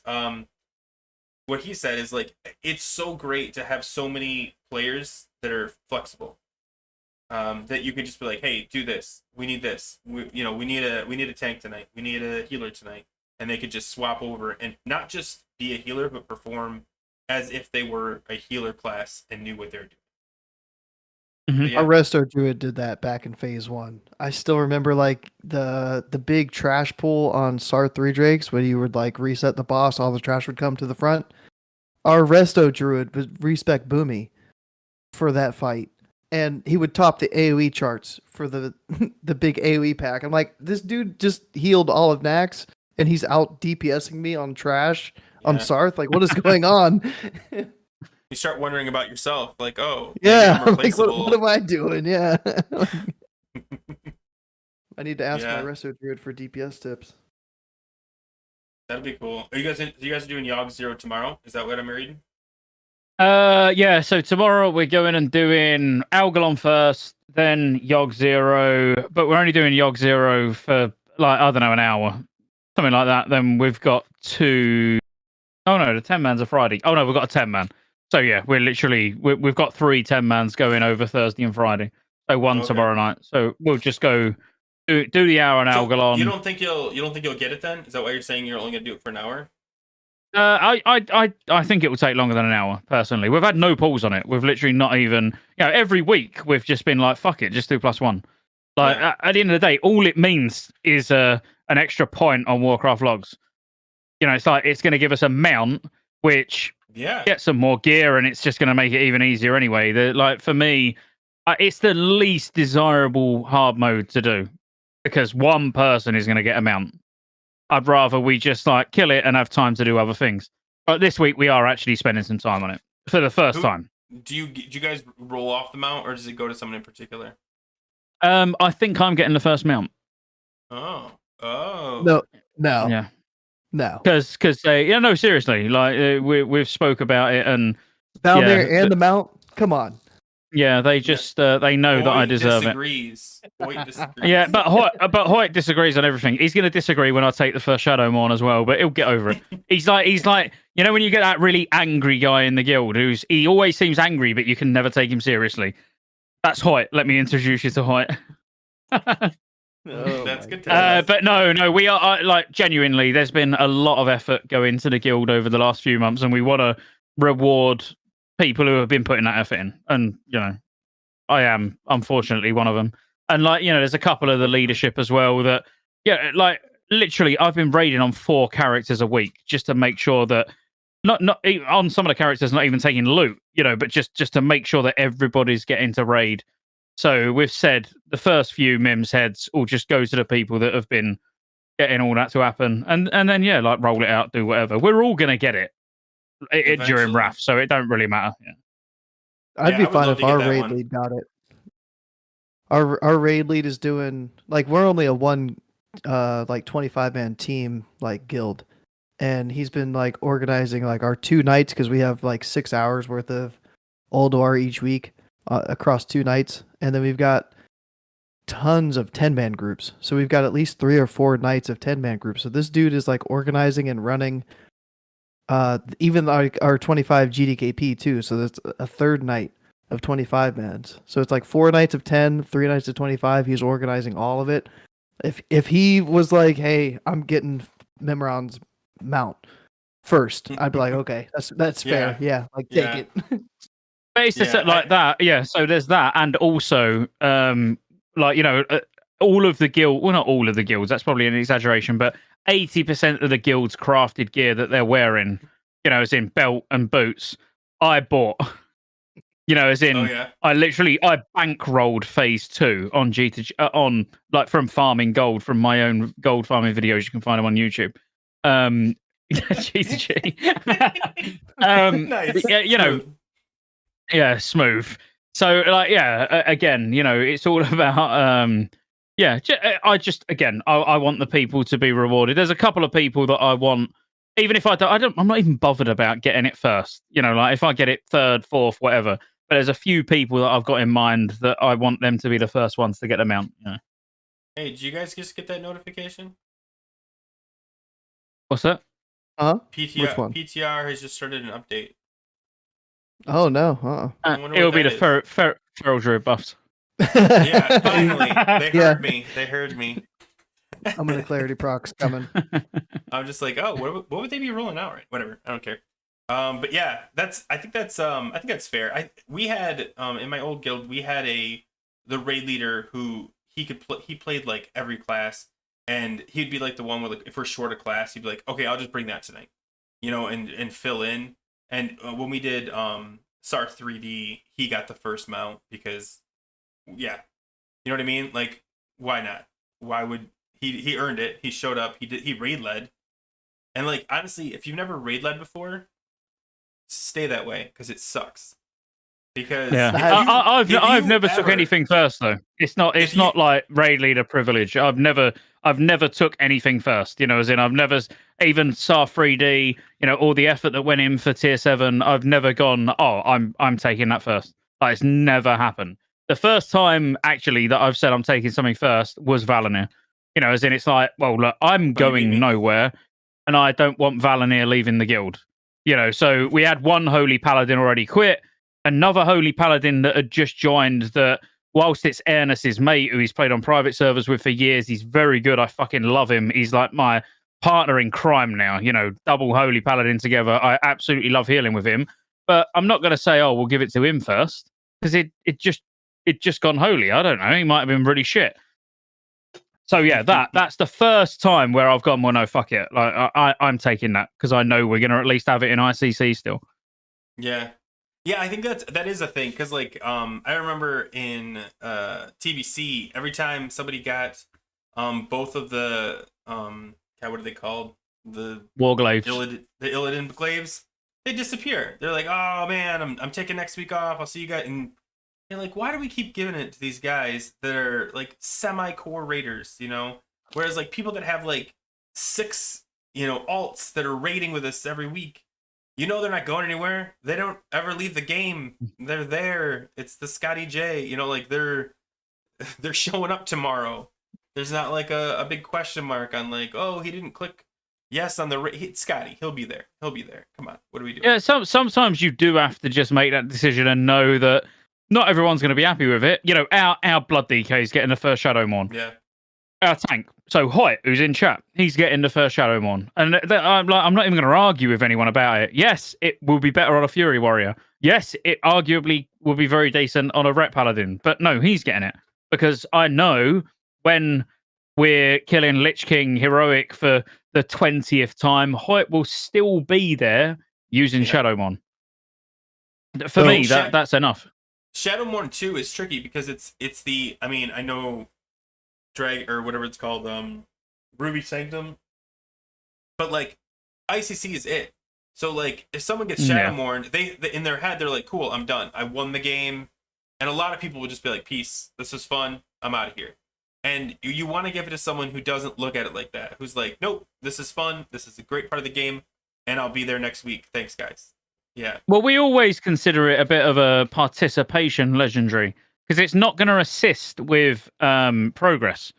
Ultimately, it's not really going to do anything for progress. Whereas Valinir does stuff for progress because it's still like BIS all through ICC. So like getting a few Valinirs is really valuable. Yeah. Whereas I think getting Shadowmorn should more be about rewarding the people that deserve it rather than thinking about progress, being like, Hoyt, you fucking tanked all the way through the expansion, like you're getting it first, and then giving it to, that brown class that's normally at the bottom next, go like, yeah, you have this one because you've been wheelchair bound for the entire expansion, like now do some damage. But you do, because it's not, you're going to kill Lich King 25 heroic, probably, most guilds, before you get Valinir. Yeah. And that is the thing, like, it's not progression. It's not progression tied. It's just, it's there at the end of the game. Grab it. Yeah. Yeah. In phase 1, we had, because we're a loot list, everybody put in their prio for everything. It was known who was going to get the next Turning Tide. Turning Tide drops. It goes to our demo lock. Our demo lock leaves the next week. Yeah, we lost. We lost a few. It hurt. That one hurt. Yeah, we lost like 3 torches, I think, fairly early on. Because I think you know our story anyway, don't you? Where we used to have like 3 raid teams and trying to manage like 3 separate raid teams, and it ended up getting far too segregated. And then like one of the raid teams more or less not more or less, they went and made their own guild. And then we was like, yeah, take these with you as well. Or, like you're not having these, just let them go. Because it was just like, the guild was too big. Like we just had so many people join, and we had our private server players, us guys that have played Classic together, played together for the last 10 years, where like we weren't really that bothered about running 3 raid teams. We just wanted one decent, flexible raid team like what we've got now. But yeah, the amount of loot that left the guild in the first sort of 6 to 8 weeks. Yeah, and we're talking like torches that we still haven't seen now. We've got a healer, our main disc priest, who's there every week. Best disc priest on the server, like fucking, again, top passer, like amazing guy. And I still don't think he's seen torch, and he's done it every single reset. That sucks. Yeah, but that's how it is too. That's the risk of, giving loot to someone that you're like, oh, you're gonna be here next week. Like. I kind of want to. I want to rub it in our guild's face if the guy that I voted for that doesn't have Val Prio doesn't get it, and the guy that does get it leaves the guild. I hope the their name should be written down somewhere, because that's just cruel. Yeah, if the Pally's watching, I'm sorry. Well, Scotty made a good point stay though. In the guild. Scotty made a good point because like Atiash was the same way. It wasn't a progression weapon. It was just like a end of classic. Congratulations. Here's your pencil looking thing. But Valinir is not one of those things. So taking that away from the guild is just a big. I don't want to say the bad word. You know what it is. It's a jerk move. And sorry, A keep it move? clean. What you was looking for? Whoa! Oh, sorry. Are we keeping it clean? What? Jeez, I Sorry, got it are all you around trying the word, and you just had. Are you really trying to? Are you trying to like aim this towards children or something? I'm sorry if that was the case. That's my A, B, demographic, C, Scotty. E, F. No, I. Oh, you honestly, should I'll have tell brought you- me on here when cunt's I'll- my favorite word. I'll tell you the reason why. I'll tell you the reason why I don't try to swear, because I don't understand YouTube's swearing rules, because like you read through it and I don't get it, and I don't want to be demonetized because like I watch You won't these get things and demonetized. They You say can like swear. the most random words, and they're like, but they beep other words, and I'm like, how do I know the like? You can't say like the word that means death by killing yourself, or you can get Oh, demonetized. say it. What are you talking about? He's I'm not talking about suicide. Oh, yeah, he's talking you about. can't Okay. say that. Oh my god! Of course you can. Of course you can. Demonetized. In the right context, of course, you can say anything you want on YouTube in the right context. But they'll just demonetize anyway. Regardless, because their rules are so like vague, I just don't risk it. I just avoid like the 10 key words you're not supposed to say. Look, I will Yeah. do my absolute fucking best to not swear for the rest of this podcast. All right. So I apologize. No, it's okay. I'm I'm just kidding. Honestly, I'm just kidding anyway. Like I think it's more funny than anything because I gave Go a hard time about it because he was swearing all the time. And every time I go on his podcast, I swear like crazy because I don't care on That's his. fine. Oh yeah, on mine, say whatever you want to. But I thought it was only Yeah. like the first like 8 to 10 seconds of like an actual video. You're not supposed to drop like the F-bomb or something like that anymore. Yeah, I don't know the rules. Nobody knows the That was rules. one of the more like recent things, but yeah, whatever. Yeah. It's a stream. I Oh. don't care. Scotty, yeah. real quick. I've been watching every video that you've been putting out, hoping for that shout out that I had mentioned on the Warcraft Reloaded. Yeah, of podcast. Krispy Kreme. Don't worry, I Yeah. know it's still. See, I even remember the name. I know Yeah, it's coming. You've No, I want to retriggered work that. it in properly. I want to But- work What it is in it? properly. What I are we don't want talking it being forced. Well, her favorite word is the C word that you just dropped like 30 Sure. seconds ago. So that just brought it back up in my head. And I was will like, do- oh, I will do both at once. both at I once. will. I In will a Krispy video? Kreme that C word all over the place. All right. Oh, you've been demonetized. Oh, it's official. Yeah, It's official. the stream's taken down. Yep, it's all Uh, fine. Christ Almighty! I've drunk fucking alcohol out of a shoe. I've got a sword and stabbed it through a can of lager and Okay, drunk hold on. it while screaming the C word. All right, don't worry. I want to talk about drinking the alcohol out of the shoe because if you guys weren't there, it was unprovoked. Nobody was sitting there going, "Hey, Scotty, why don't you drink alcohol out of a shoe?" He was like, "You know what would be cool? If I drank alcohol out of a shoe. We call it a boot. I don't have my good shoes It's a here. I got shoey. these. Shoey, Yeah, a let's shoey." And he's like, "I'll show you guys." And like literally no one was asking, and Scotty's like, "Hold my beer so I can drink more of it out of a shoe." It was the most bizarre stream I've ever seen.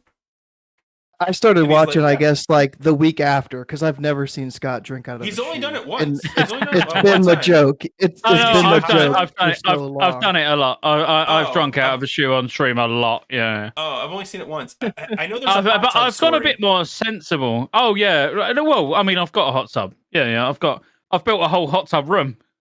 Oh, okay. It's got cameras and stuff in. Yeah, maybe wait till the summer. I'll maybe put on a few more stone. I don't want to show you boys up by taking my top off how I look now. I'll get a Understand. bit fat first. Understand. Respectable. I appreciate it. But no, Says it every week. yeah. No, I like a you I said- like a shoey. Yeah. Yeah. I remember you quit alcohol for a while. That lasted like a week, right? Yeah, 3 or 4 days. Yeah, I've done well. Yeah. I keep like, the thing is, I've gone a bit sensible, which is like really. I get shit faced with the guys on Discord, you know, like after guild runs, but I don't really do it on stream much. So this door, I know, like if this is ever going to be on like Spotify or anything where there's no audio, but this is a normal door, but I've tiled it so you can see that it's an actual door, and if you can see there. That's where a lock used to be. So I've tiled this door with like acoustic tiles. But the reason I've done that is because I got really wankered on stream, not on stream, on Discord playing Among Us and I forgot how keys worked. So I was trying to get my key to work in a door, and I was locked in here. I couldn't get out. So instead of like just gathering my thoughts and thinking, right, I've got this. I can open a door. I know how to turn a key. I was so wankered. I got a knife. I've got a butterfly knife next to me, and I fucking ripped the lock out of the door, like stabbing the door, and just ripped the whole locking mechanism out of it, and walked out and was like, that was easy. And Woke that up the was next the morning, bottom? and I was like, I literally got the locking mechanism, put the key in, turned it, and it worked. There was nothing wrong with it. Was that rock bottom for you then when you realized? Oh no, maybe I no, should it was use it, no, it went a lot further down than that. That was last week. Can we get a shoey if? Can we get a shoey when you get Valnir? Yeah, That's why actually not? pretty Yeah. good. Yeah. Are you streaming again? Valnir shoey. I'm streaming a few times a week again now. But Okay, I haven't not had Twitch open in so long, so I'll keep an eye out for you then.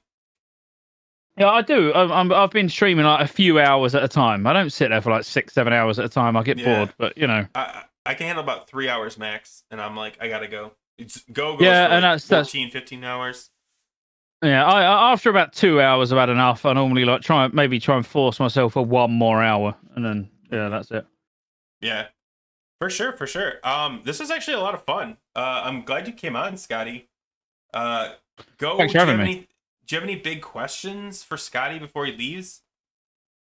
Do you think Rhett is going to outscale Feral now in phase 2?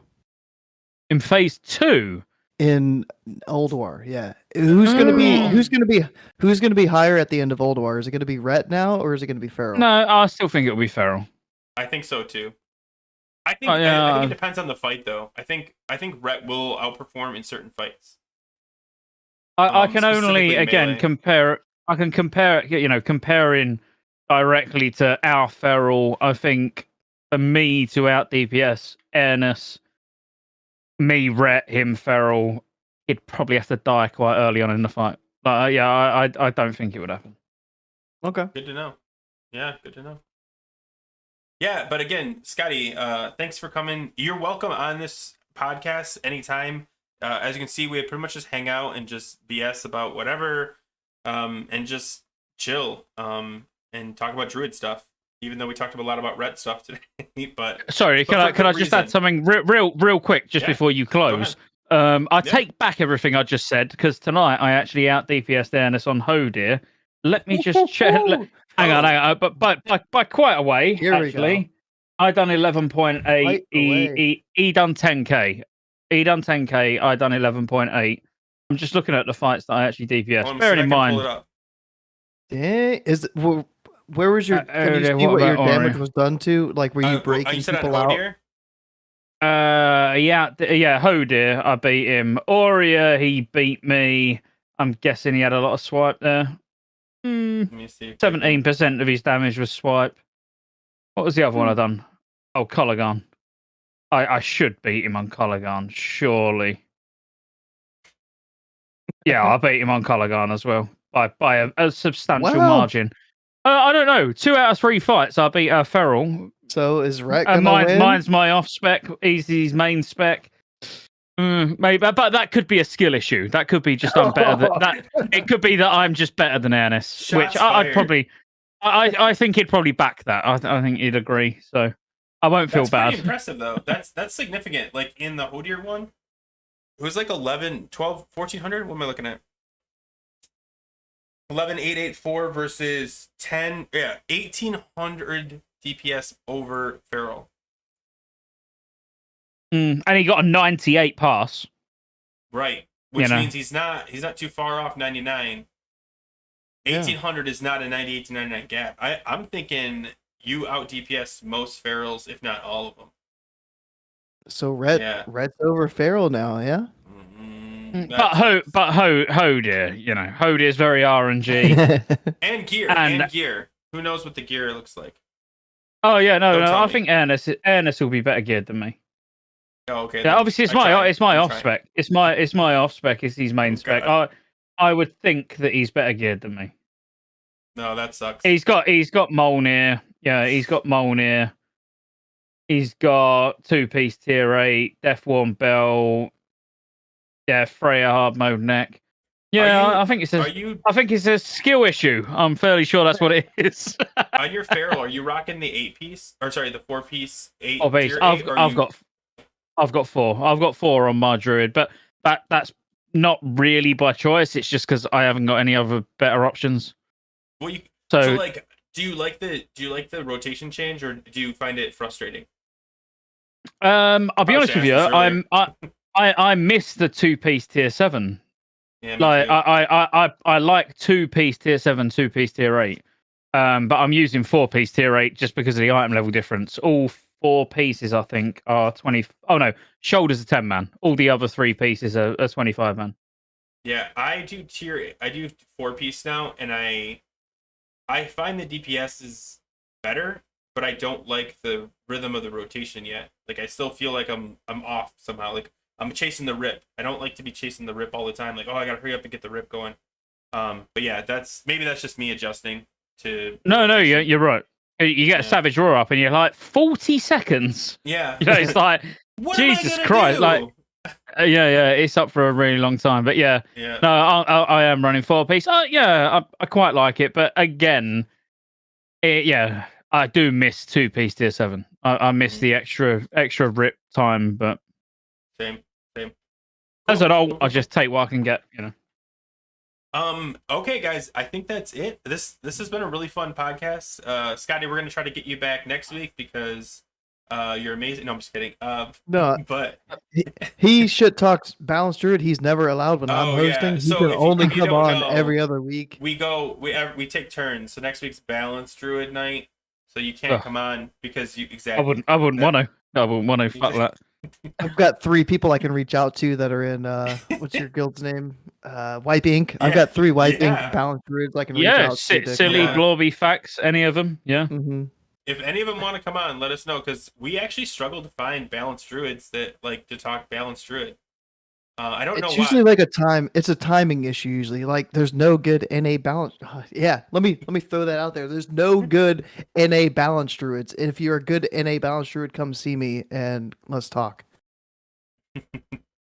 If you could get silly from our guild, like genuinely, he's like an ex-private server player. He knows Wrath inside out, and very good balance druid. Yeah. I don't know. I don't think he'd put a camera on. He's never put a camera on Discord. So. No, that's fine. Yeah, I don't care about that. Silly. Pax will send in a void zone on the way and not make it. Oh yeah, I don't want Pax. I don't want Pax then. No. Can I come again next week as a rep paladin? Yeah, no. I just want to every week. I want to come on as a rep paladin every week. Is it 2 druids and a rep? If you out DPS your boomy as ret, then yeah, you can come on next week. Yeah, hang on. Let me check. Let me check the logs. The logs. I need to check the logs. Hang on. Was there any? I think they were all had you a beat. Your boomy needs flare. I was close to our off spec boomy, like our main spec resto. Okay. Yeah, near. I was on Paradise's tail, but he is our main resto druid. Still, that's. I beat Blorby. No, I beat one of our main spec boomies. Oh yeah. Wait, how many? How do you have 4 boomies on Hodier? Well, we got 4. We got 3 main spec boomies, and then our resto. Obviously, we only 2 heal Hodier hard mode. So our resto druid went boomy. You need to have a talk with Blorby then. Yeah, Blorby got beat by an off spec. An off spec. What Blorby? A rat paladin. A rat paladin, guys. Oh my god, the world is falling apart. Rat paladins are middle of the pack now. What is this? Disgusting. Sorry, I'll let you finish now. Yeah, go ahead. Anyway, guys, we do this every Wednesday, 6 to usually 8. Sometimes we run late, as we did tonight. Check us out. Go is a boomy. You can check him out. Classic Go. If you guys don't know, Scottejayes. He is a. What are you now? Like, I see you're just everything now. What's your go-to class? He's got 4 paladin. agents. Yeah, Paladin's main. Yeah, I'd say holy rep paladin. He is a paladin that knows a lot about ferals as well because he's played one for a very long time on Wrath servers. But yeah, he's he does everything. If you guys don't know who he is, it's pretty crazy. But yeah, thanks for coming again. I appreciate it. We're gonna try to have you on in maybe a couple weeks or so, maybe in like a month when Rep Paladins fall apart, and I can talk shit to you back, and I'll feel better about myself. But yeah, thanks for No, coming, thanks, guys. And guys. as